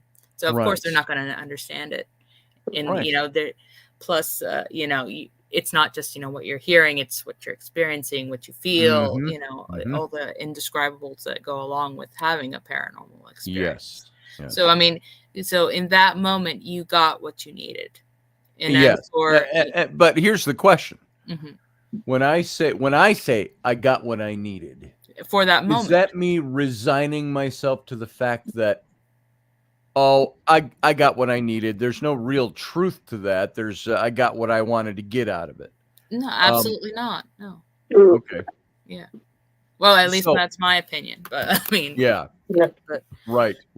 I mean, it's always going to be ongoing. You know, just the nature of how people are. You know, right. The hunger, the drive, whatever you want to call it. I mean, now, you know, Flynn had his experiences. Now he's he's ready for his next investigation. You know, that's guidance right there. You know, it wasn't a severely negative experience who said, oh, I'm scared, you know, I won't touch this ever again. But he had a, you know, a positive experience that, you know, he'll be more open to, you know, going with you guys in the future. Yeah. So. And I think he has always wanted to do this with me and with Raini. And I do more of it than Raini. I have had more opportunities to do it than Raini's had. Yeah. But we do it together now. So Flynn has always wanted to be part of this. He sees this stuff on the TV shows and things, and he's not into it deeply. He doesn't sit up there and watch. I mean, it starts somewhere. I mean, now you have an extra set of hands to help carry all the tech equipment. Right. There you go. Which I did. I said, here, you can carry this box. It will be interesting to see how he looks at it after sleeping on it for the night. Hey, Terry Pitts, by the way, Terry Pitts is here. This morning, I saw you come in earlier, and I didn't have a chance to say good morning. Good morning, Terry. Okay, guys, I got to run. I got stuff coming. Hopefully, my couch and chair get here pretty soon because this is getting kind of rugged camping. Hard to but sit oh well. on the floor all the time. Well, congratulations, Carlene. You finally made it. I did that yesterday, and I said to my husband, I said, you may have to call EMS to get me back up off the floor. Yeah, that's what I found. The older I get, the floor gets further away. I don't get it. Yes. Okay, guys. Physics. See you, Carlene. Thanks, Carlene. So, Rudy says when you're kind of empathetic, you're able to decipher these good and bad energies. I agree. Empathic. This is something I don't wear it on my sleeve. I don't try to go out there. It's like I'd go to all these events over the years, the Ghost Hunters events and so on. I'd be speaking at events. And you always get somebody at the bar afterwards. It's having a beer or a drink. And they come to you and go, I'm psychic. And you go, well, that's just great. I just want to go, bullshit, is my response. They might be, but I don't go out there and go, I'm psychic. I would never do that. As a matter of fact, I downplay that. I think I am empathetic. I think I have not just normal empathy. Anybody can have empathy. I think I have a bit of the giftiness of being empathetic. I feel things on a much deeper level than I think other people that I know feel things. Is that just being a person with passion, or is it empathy? You have a deeper empathy on almost that psychic level of empathy. I think I have that. Well, I know I have that. I always use guarded language. I don't go out there and promote that, though. Yeah, I'm empathetic. I don't like to do that. I mean, it depends. It's like working a muscle. Working on your biceps and abs. Instead of you're working on the empathetic, energetic self. Because it's all mind, body, and spirit. Body being the physical world, mind being the mental, psychological, and then the spiritual aspect, everything else. Right. So it's all, relation to the self. So it's like somebody who, I think of the way people are, it's kind of like if we all go to the gym, but some people just work their legs or just do cardio or just do strength training. Some do work on flexibility, but it's all uneven. It's just, finding that right balance. And some people, overwork, do many, I guess what you want, spiritual crunches and end up with great abs, while the rest of us are kind of right. I need great abs, but I got to work at it. Develop the ability. So I got to work at it. I say, I had a good friend of mine who's also a client, Andy Dabbs, came over the other day. He was here Wednesday or Thursday, and we were sitting working on some stuff for him, and I'm sitting here, and he's sitting there on this stool right here, and he goes, man, he says, have you lost weight? And then he put this in, and I don't think he meant this as an insult. He says, I mean, upper body, you look like you're thinner up here. And I go, yeah. I said, yeah, I have dropped some weight. I said, but I still got the pot. I got the midsection. That's the hardest one to lose. That's the hardest part to get rid of, because it's lifelong. The fat that comes off the quickest is the newest, they say. So you lose it in the face first. You lose it and I am definitely losing mass. I used to be massive in the shoulders and the chest and the arms. I saw myself in the mirror sitting on the end of the bed, and to the side is the vanity with the big mirror. Raini's big vanity in there. And I looked over. I'm just sitting in a pair of shorts. And I went, oh my God. I look like all I need is a long white beard and bald on top and long wispy white hair to go with those that flabby gut, man boobs, and thin, flappy arms. I thought, where did my muscle tone go? Yeah, I've lost weight. I've lost a hell of a lot of muscle weight. Well, just make sure you're eating enough protein to compensate too. Yeah. I need to, and I sat there this morning. I started doing some chair yoga. That's helped a little bit. And I've got the Nordic track out there. But I got to kick this into high gear is what I got to do. I just got to, I'm 60, I'll be 63 next month. Yeah, haha. I'm old and you're not. How are you, I have Rowan? wisdom and you don't. Better be careful with a midriff and stretching like that on public radio. How are you, I Rowan? heard no, that's Sarah. She's asking how you're doing. I'm good. I'm good. That's the kind of answers we get. How was school? Fine. School's never fun. School doesn't like me. I heard a comedian, good comedian. Now I can't think of his name. He's an older guy. He's in his 60s and tall, thin, and he kind of talks like this, and he's really great. He talks about relationships and all that stuff and makes good Probably comedy like George out of it. Burns. Not a George Burns type, but he comes across more common sense comedy. And he was talking. I heard a clip of his, and he said something about teens. He said, he says, I think God's revenge on mankind falling was giving us teenagers. And he went into his little bit of a spiel, and he said, I've read the Bible from cover to cover a few times in my life. And he says, I've read all the passages about Satan.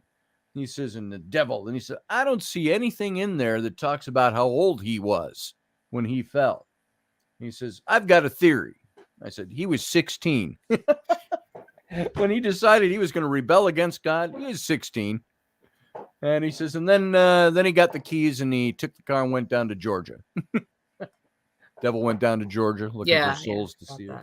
And everybody laughed. So, he said the devil was a teenager when he fell. Grumpy Stack is still here for me, he says. Good to see you here. Grumpy, I see you every now and then. Rowan, are you going to dress up for Halloween? Yeah. What are you going to go as this year? So my friend Ryland's Wait. She dyed her hair black so she could go as Professor Snape. No, that's not happening.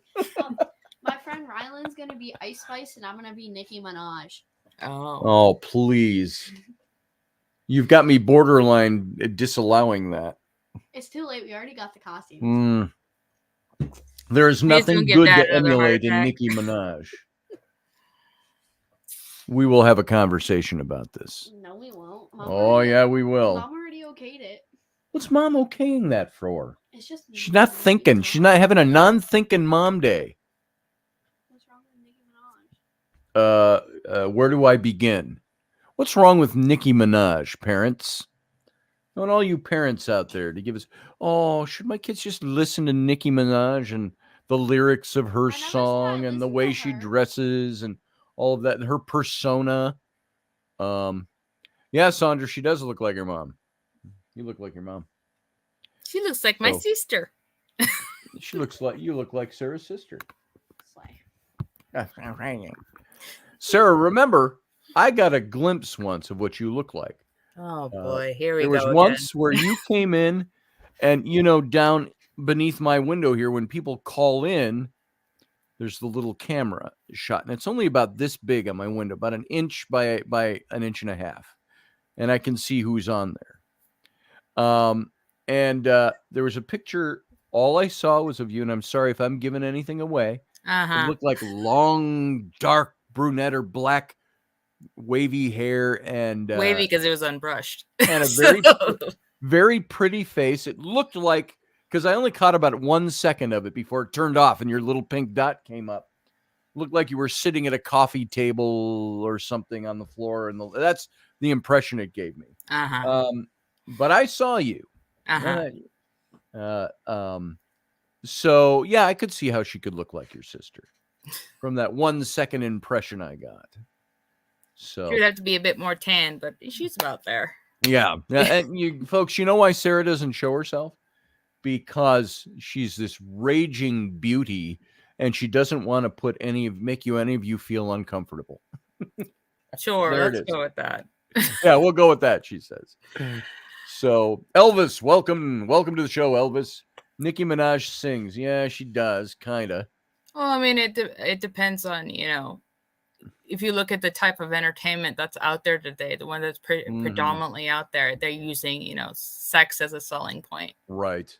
And, and you have to consider, Rowan's at a particular age, or, they're at that point where they're taking in everything. So, as a parent, you have to kind of be strict, not strict, but I mean, be a guiding hand on, what should be considered permissible behavior and how to act in the future life. Later in life, because the whatever you build into them now, that's what they're gonna take into the future. And when you like say if you got a paranormal experience and you get scared, you hear that what if somebody gets like really scared and has a paranormal, they revert to what they grew up with. They were rather for for me you can go as a character. You can go as Nicki Minaj. I'm not going to walk down the sidewalk as a parent and go, hey, there's a girl dressed as Nicki Minaj. That's Nicki Minaj. Here, I could wear this and you'd know immediately who I was. No, they wouldn't. People aren't. So I got that was sent to me. I showed this by Russ, the radio station owner, and Trek Federation. Now, those of you who are into Star Trek know right away what this is. That's Kirk's his wrap sweater from the original series. Now, I could wear that. I could wear this, but from about here down, I don't look anything like Kirk. I look like William Shatner at age 90. That's what shapewear is for. Yeah, this is very form-fitting, and it's a little stretchy fabric. I put that on, and it's like it fits, and I do the wrap, and I do the thing, and I'm like, I look in the mirror, and I go, oh, no. I would have to be quite lean to wear that thing. Maybe that's where Grumpy Stack comes in. I got to start doing Grumpy Stack food. But... and I got to tighten up and get abs back here. Now you have a goal. Where's my goal? To wear that sweater. Yes. So here, let me put that up somewhere, just so it's out of the way. There, we'll put it back there. How's that? Then it shows off at the same time. Yeah, see, that will not allow me to wear that. So they said that even the next generation uniforms were even worse than that. Yeah. So I just listened to and by the way, buy Grumpy Stack tires, located in Villa Platte, Louisiana, home of the Million Mile Tire. You're welcome. So I could, whenever I start talking Louisiana, I feel like I sound like Boomhauser. Cajun. Yeah. Yeah, you come on down here, get your tires. I'll get you some tires. But now I sounded like Field Guy. How did I do that? That's scary. Now that's scary. Rowan is going to have to bring out the holy water. What did Roger Rabbit say? Yeah, and more cost-effective, too. Probably $250 or more to ship that much weight one way. I thought you were talking about my weight there, Field Guy. And that's about right. I'm about $2.50 my weight. So I don't talk like that, says Field Guy. I'm from New Orleans. I don't talk that way. So, what's your favorite candy, Rowan?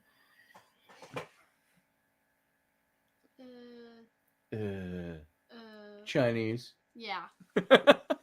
Candy? She's been all morning pushing me to take her to Chinese. Twix? Yeah. I don't have a favorite candy anymore, to be You're honest. not allowed Sarah. to have candy anymore. Yeah, I'm not supposed to have any. You can have the raisins, nature's candy, not right? now. I can have what? Raisins, nature's candy. Raisins, yeah. Last night, when we got to the site last night, and the show's still going on, we're waiting for the intermission to come on, and we went back in the kitchen, and they have the feast, and they have the big pans of like roast lamb, and it was all getting cold there, but we could pick off of it, and we'd have gotten a hot meal if we'd gotten there an hour and a half earlier. But so we're picking on that, and I realized my blood sugar dropped. I could feel it the moment I walked on site. I could feel I was getting a little kind of lightheaded. I thought, oh, great. My blood sugar's low. I'll go eat something inside. And I went in, and my alarm starts going off on my Libra device. And I'm at 49 for my blood sugar. So I was low, and I'm sweating, and it's not warm out. Definitely. I'm not warm. So I take off my hat, and I dab the sweat, and I drank a Mountain Dew, a non-sugar-free, a sugary Mountain Dew. I slammed one of those, try to get sugar into my system. And Raini was eating, and because you know what, roast lamb wasn't going to raise my blood sugar very quickly. No, it will raise it some, but I mean it'll be more gradual rather than stop doing that. Big spike, you know. Lamb would have been a better choice. With a midriff. Yeah. Good God. So Raini had some lollipops naturally. So I chewed up one of those quick, and I went up to like 106, and so I was fine the rest of the night. But it was Audrey, not a fan of raisins. She says, Audrey, you said something earlier that I missed, and I was going to look at it and see what you were talking about earlier. She said she buys all her tires.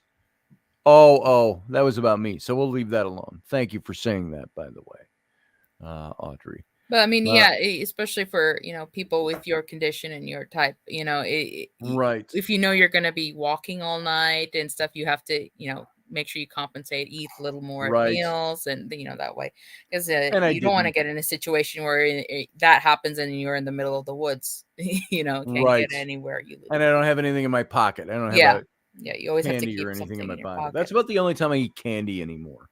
On rarest of occasions, I will take like a Snickers bar and cut it up into pieces. Take a knife and I cut it all up. Pop a piece of Snickers bar throughout the day. But I don't eat a lot of candy anymore. It's not even a thing of can't. It's that my tastes have changed. You know, my 8-year-old, she'd live off of candy if she could. And I try to warn her without being fearful or being nasty about, hey, you know what? You want to have diabetes like Dad and have to take shots and pills when you get older? Keep eating candy all day long. I said, you got to stop. And that's not the only admonition we give her, you know, but it's at times it's like, stop eating candy. And we hide the candy. We take the candy away. We don't get candy. No, you don't need candy today. There's too much of it sitting around the house. So, well, plus, you know, in just in regular food, you'll be surprised how much there's hidden sugar. So, I mean, sugar is a type of addiction, much like caffeine and everything else. It's like smoking. Yeah, so you're gonna have to, you know, wean her off, or wean her down to a manageable. You said wiener. My kids would be dying right now. I don't know if you heard it. Flynn would be smirking in the background. Tom says, we just listened to I Miss You Too. Tom, you just heard that. So, folks, if you want to hear my little interaction with Uncle Dave last night, you'll hear his voice. Immediate response. Oh, I got Michael sitting in the... I didn't even see you there, Michael. There he is. Tom, I'm glad you got to hear that. Tell me what you think of that. So... Ha ha ha, wieners, says Roger Rabbit. Now you've stepped into it, Sarah. Yeah, apparently. Now you did it, Sarah. So, But I mean, like this, the end of the year, it's hard because that's when all the holidays hit. Right. We have a Halloween and then Thanksgiving and Christmas parties and Christmas and everything. So I got to tell you, it's not sweets that gets me at holiday time. It's the big meals, which you can get over if it's only one day. Yeah. But it's all the stuff, we don't bake as much because Raini's been gluten-free. So she doesn't bake things unless it's a gluten-free thing. But you can still get high sugar content in gluten-free stuff. Yeah. Obviously. But we have all kinds of I love baked goods. That is one of my weaknesses. Baked goods. I love hot, fresh baked oven bread. I love the smell of that. I love the taste of it. Melted butter on it. Of course, you're talking a diabetic nightmare. But no, I mean, you can have everything. It's just a matter of control. I don't like being moderate. I don't like being moderate and measured. If I like something, it's like, okay, here's a good for instance for you who knows so much about diabetes. Pasta. Now, pasta is carbs. It's going to build up. You can only do measured doses of that. Well, I mean, it depends on the type of pasta too, because nowadays you can get, they have the ones made with lentils or, gluten-free and peas and whatever. We get a lot of those because of Raini. But we'll make a spaghetti, and it's this glorious red sauce, meaty and vegetable and all the stuff in it. And we'll make that. And I will eat that until I bloat and blow up.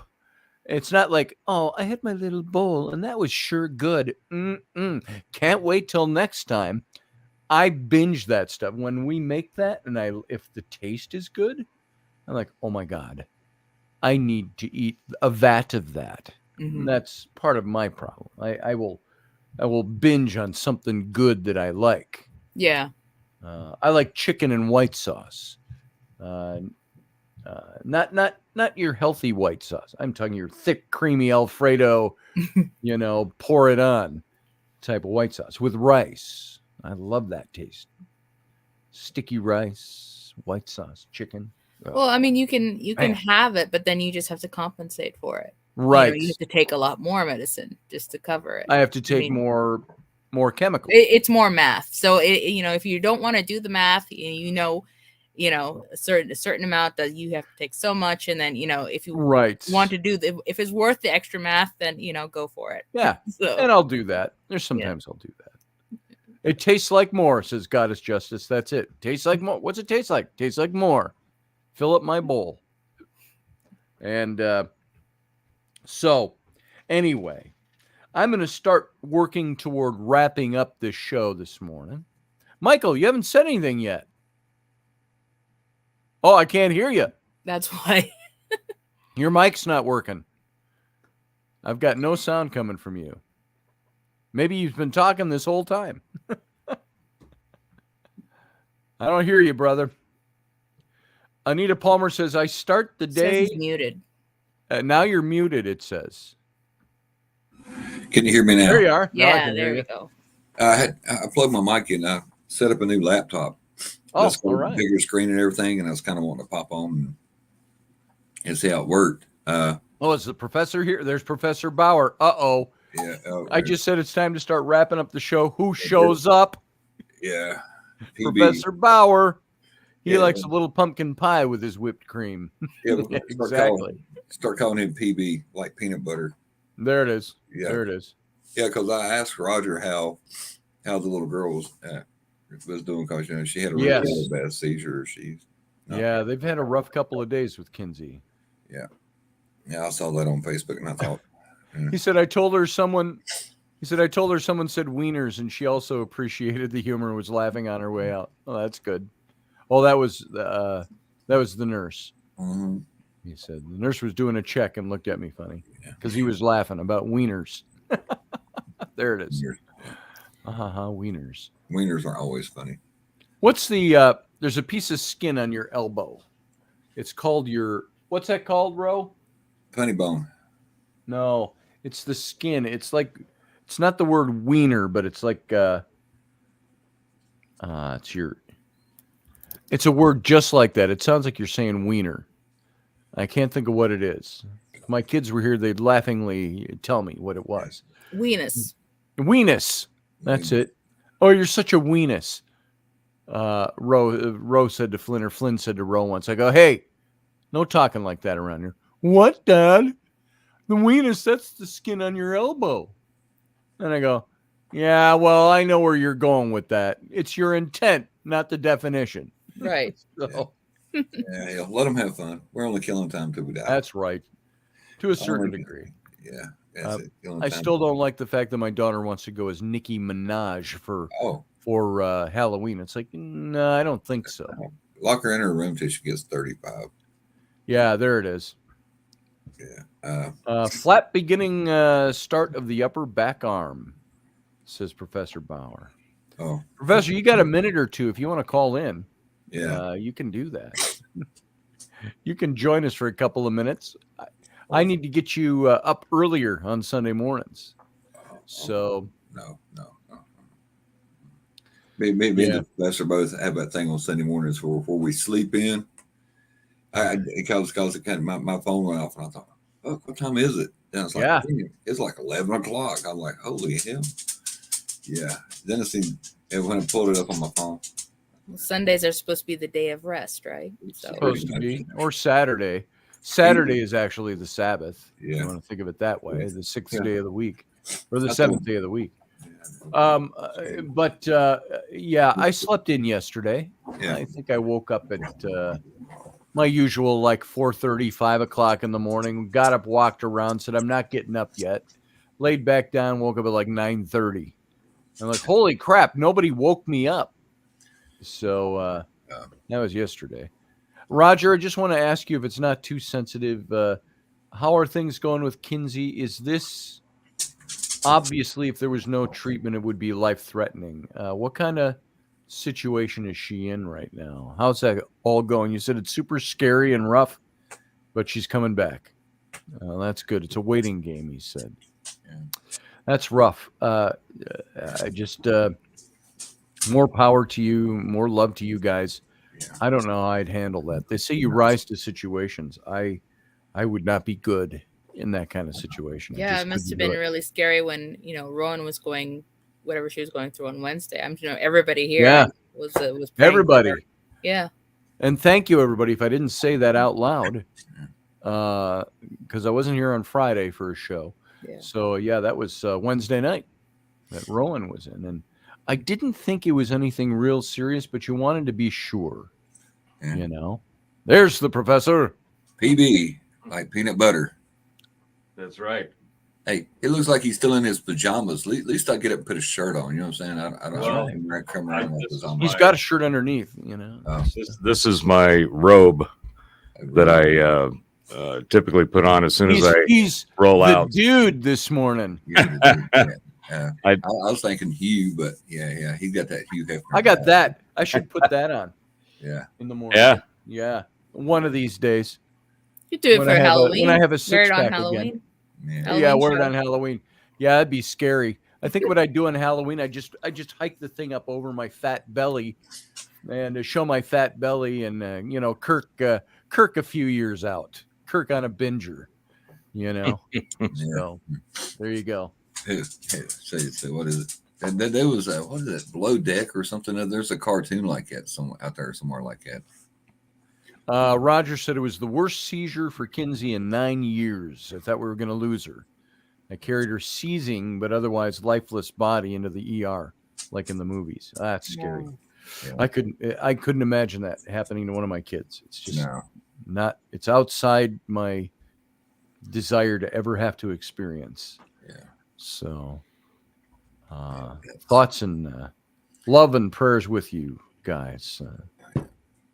So that's rough. Yeah, I seen.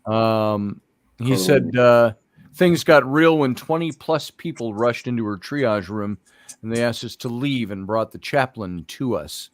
Oh, my mind went to the worst place. Oh, I can only. That would be rough. Yeah, definitely. I got somebody calling me. Steve Coburn. I know who this is. Hey, Steve, I am doing my show right now. I got you on speaker. How you doing, brother?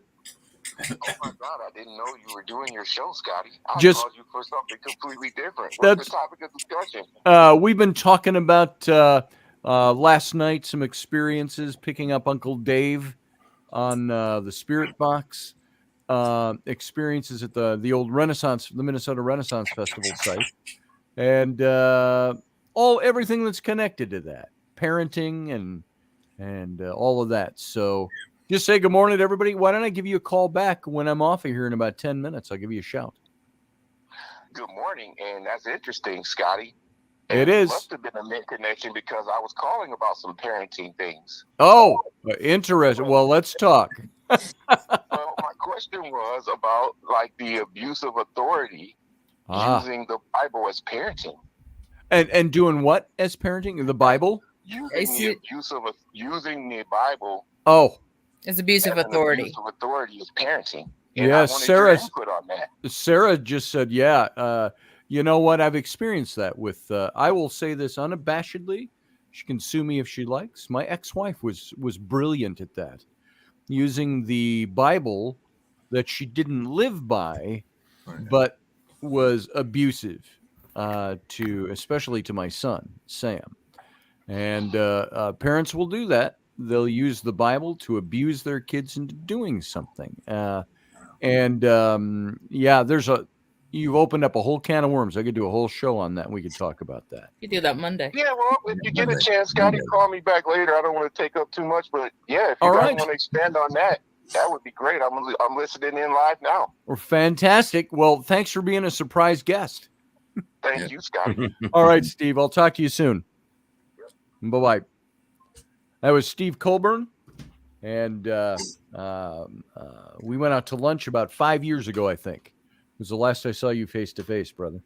So, there's a topic we should talk about: parenting and Bible abuse. It doesn't all have to be in parenting. I've seen it, Professor. I know you've seen it.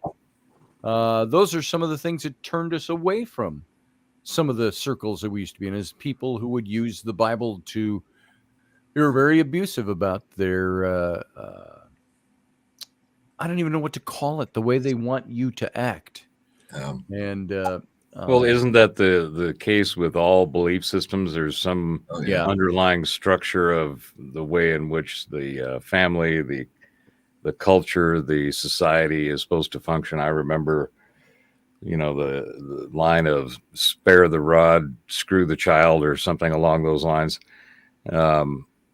And all the countless stories that we hear from people who came up through Catholicism, and the nuns that would walk up and down between the aisles and the desks with the ruler, smacking the ruler on their hand, just waiting for somebody to be out of line and to be able to utilize that wooden stick. There's a fine line between discipline and destruction. Yes. And that's something that I think you have to learn through the experience, and you either get caught up on one side or the other. But I do think that the whole idea, the concept of discipline, we were talking about this last night on a show about the, all the stuff that's going on over there in the Middle East right now. And there's there appears to be a highly controlled lack of common sense with a very heavy disciplinary approach. Yes. To the way that the people have been managed. And I think we talked about this last week, Scotty, when, I'm a metrics guy. I'm a language guy. I like to get to the first principles nut of the nugget before I roll it around and knock it in my noggin. Yes. And I'm still kind of confused. I've asked a number of people, what is this weird, it appears weird to me, this thing of where you've got 2 million people and half of them are 17 years old or younger in this very small place. At a minimum, it seems as though the adults were, getting jiggy with it over the last, 17 years. And, when you go back, what happened 17 years ago, that's when this Hamas group took over politically for, the people in this very narrow and long piece of land. Yes. And so you go, well, what were those children raised? What were they told that is the thing that they need to live by and understand? And it can't be good. Yeah. You've got a whole bunch of children that have been raised with a fairly militant and nasty view of the rest of the world outside of their own little conclave. Mm-hmm. And one of the things I wanted to talk to Sarah about, and I know we're at the end of the show, so we won't get into it, but as I look back in history, it appears that there isn't a Palestinian people or culture.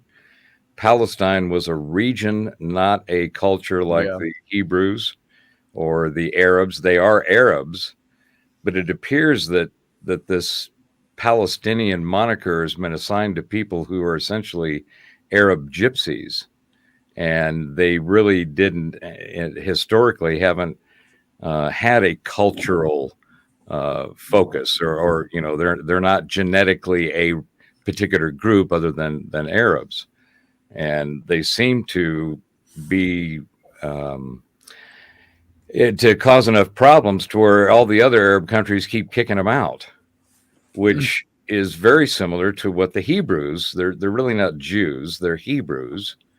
Jews were a name that was given to them back in the Middle Ages. On the basis of religious creation. So there's a lot of disconnects in the narrative, in my opinion, of what's going on. People are typical, and it's typical of what we're seeing in Western culture with this. There's a bunch of virtue signalers who are taking it upon themselves to support some group of victims. In the States, we've got, the gender and the race and all this other genetics, even where depending on your genetic makeup or where you're from, some group of people decide to classify you as a victim and then take up your cause on your behalf. And you want it or not. Yeah. And I'm not saying that that's not a viable thing for a number of different groups of people, but there seems to be a significant abuse of it. And I think that that's part of what we're seeing with this quote unquote, these Palestinians, they're not Palestinians, they are Arabs, and they are from a region defined as Palestine by the French and the English back in 1902, 1903. Well, it was actually the name Palestine was given to the region by the Romans, 70 AD, after they sacked Jerusalem, destroyed the whole country, and wiped Israel off the map, and they renamed the whole region Palestine, which it's been known as ever since.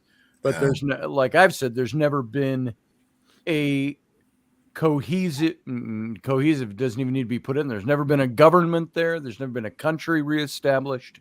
It's a people group. You could say, I wouldn't say nomadic, but like you put it, almost gypsy in a sense, is that there's no centralized government.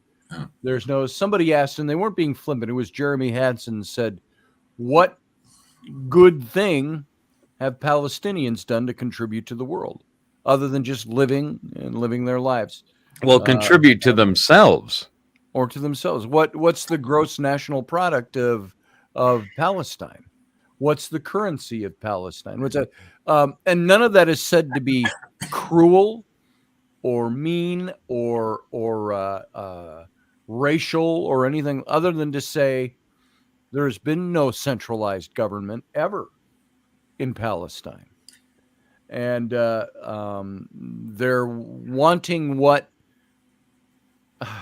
the way I almost saw it, it was like the Jewish peoples started coming in the mid 1800s and setting up kibbutzes, farms, reclaiming the land and nobody stopped them because there was no government there. There was no country there.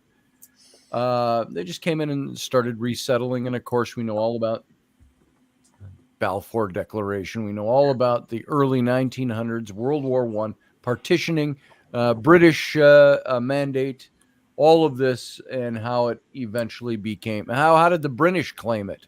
Why did they get ownership of it? What did they have to do with it? They finally backed out. Long before there was any claim or realization that there was this thing called petroleum. Yeah. For millennia, there have been these tribes, cultures fighting over a desert and sand. Yeah. And aside from the religious context of the sacred spaces, the mounts and all of that, you kind of wonder, what is it about that place over there that these people just can't seem to get along? Because historically, it's been the a region of conflict. Why can't Arabs and Jews coexist in that same place? I know Israel, from the beginning, they accepted the mandate that they could be the UN mandate, the statehood, that Jerusalem was partitioned. It would not be owned by Israel alone. They were always open to there can be a shared government here, but Israel is the one that created government and created nation. And if you can be part of the nation of Israel, but we do have rules, just like the United States.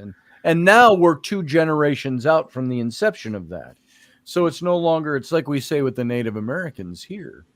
You might have had a case back in the 1850s, the early 1900s, but that's all gone now. This nation is here. It's going nowhere. And so, like Ruben and I say together, we're in the now. We have to live in the now.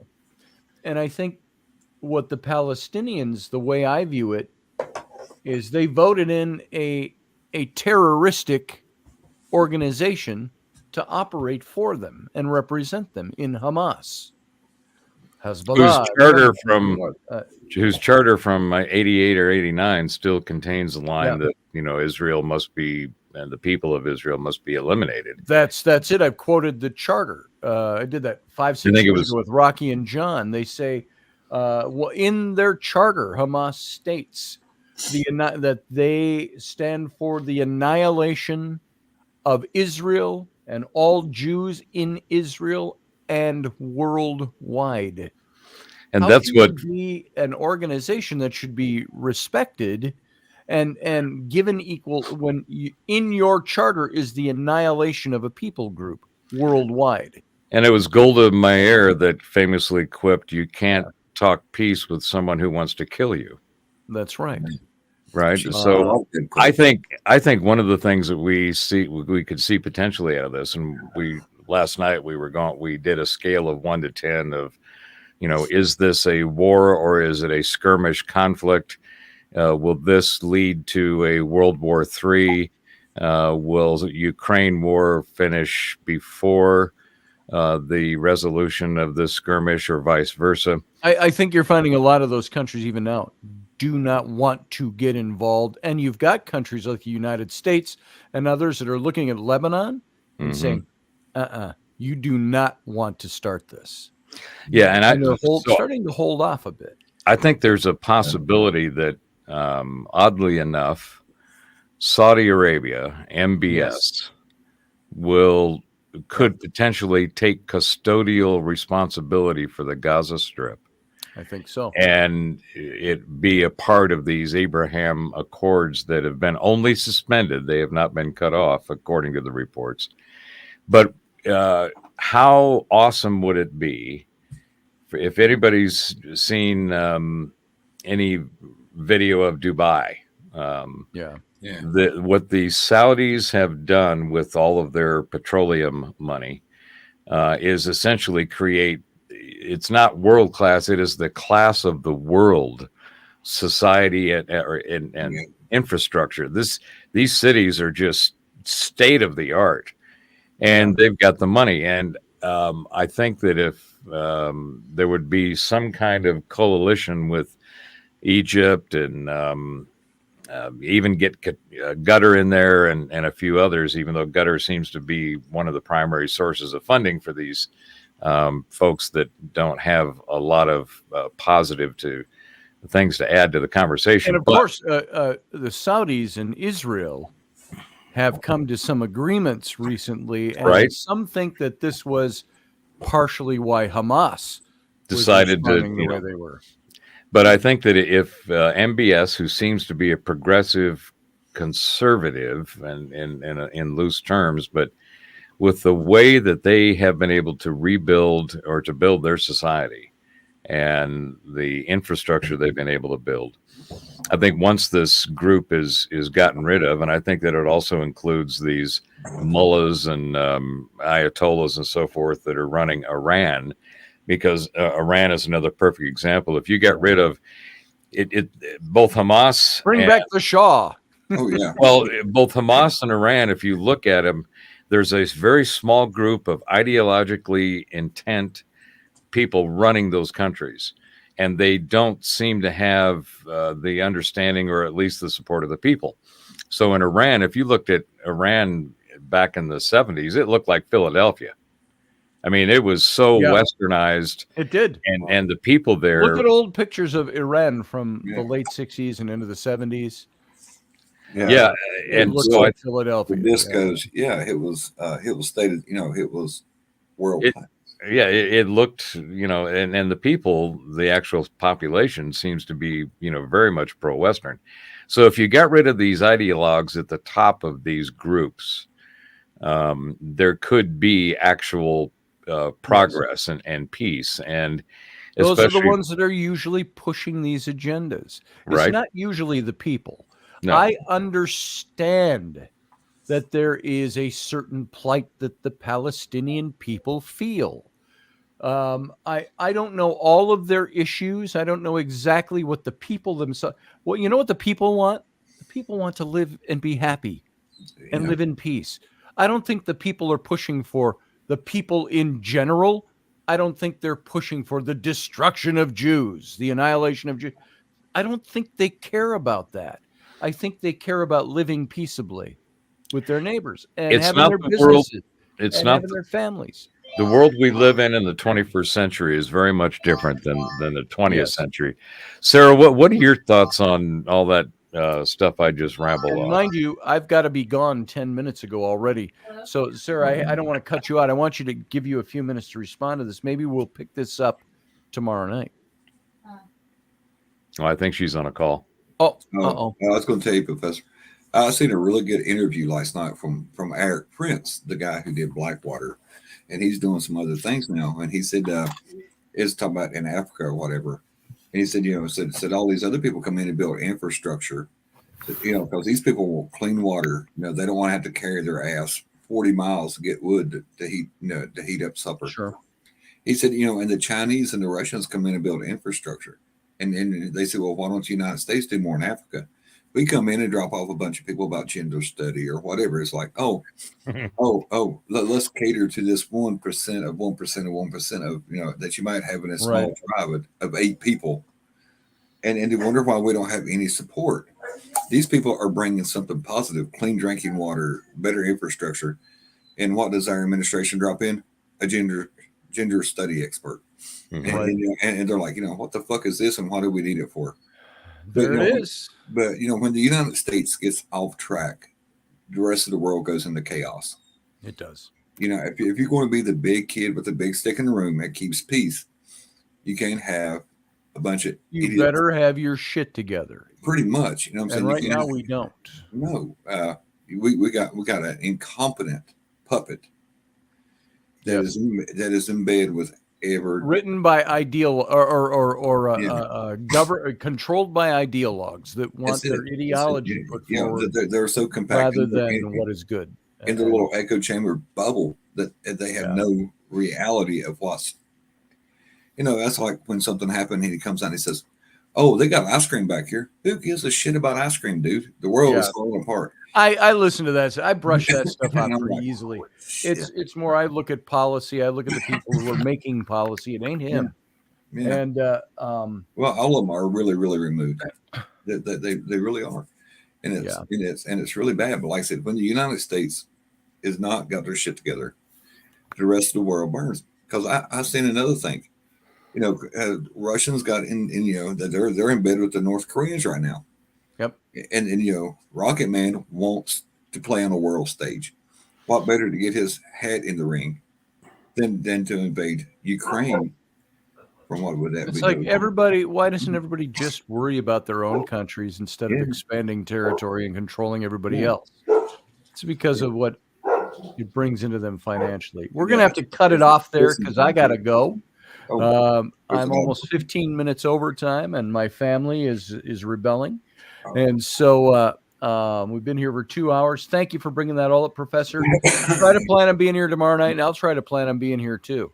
Yeah, you sure changed me last week when you invited me on and then changed your plans. I know. I changed my plans, and so sorry about that. Oh yeah, you are so, right. You should have taken over the show. What's that, Sarah? You should have taken over the show. You should. That's right. Shanghai you could just let it start up and have you here. But I was gone. Walk away. Yeah. Turn it on. 3 hours. Yeah. So wishing our best to Roger Rabbit and Carly and Kinsey. Yeah. What's going on there? We hope all goes well. He's in a doctor's meeting right now that just started. And so everybody keep them in your thoughts and your prayers. And everybody else, thank you for joining me this morning. Professor, as always, thank you for being here. Plan on tomorrow night, Captain's Cabin. We'll talk about this stuff. Sounds good to me. I'll be there. I'll prime the pumps during the show. So, all right. And Michael, thanks for being here, brother. Sorry to make you sit so long without sound. I was trying to get everything adjusted, and I still didn't get it right because here's the mic. It's not even on right now. There you go. Yeah. I'll figure it out before tomorrow night. We'll see you tomorrow night. And Sarah, thank you for being here. Sure. Be here tomorrow night. I'd love to hear your take on a lot. Yeah, I'll try and make it. Fantastic. All right. Have a fun day. All right, everybody else. Annette, thanks for being here. I appreciate that. Terry Pitts, Sandra, Anita, Susie, everybody else who's in here, thank you. Those of you who are not in the chat room and listening in other places, thank you for being here. And again, tomorrow night, we're going to have Intrepid Radio. Hopefully, last week we had 2 shows we had to postpone for familial matters that came up. And of course, the Phantom's Feast on Friday. And so if you haven't looked at it yet, go over to my Facebook page, scroll down a couple of posts. You'll see the post where I have shared Raini's video from last night at the paranormal investigation, for lack of a better way to put that.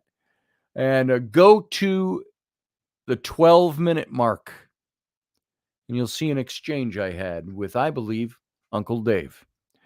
So go watch that. If you missed that earlier, go take a look. And all of you, thanks for being here. Thanks for being part of this show. We'll see you tomorrow night. And in the meantime, live long and prosper.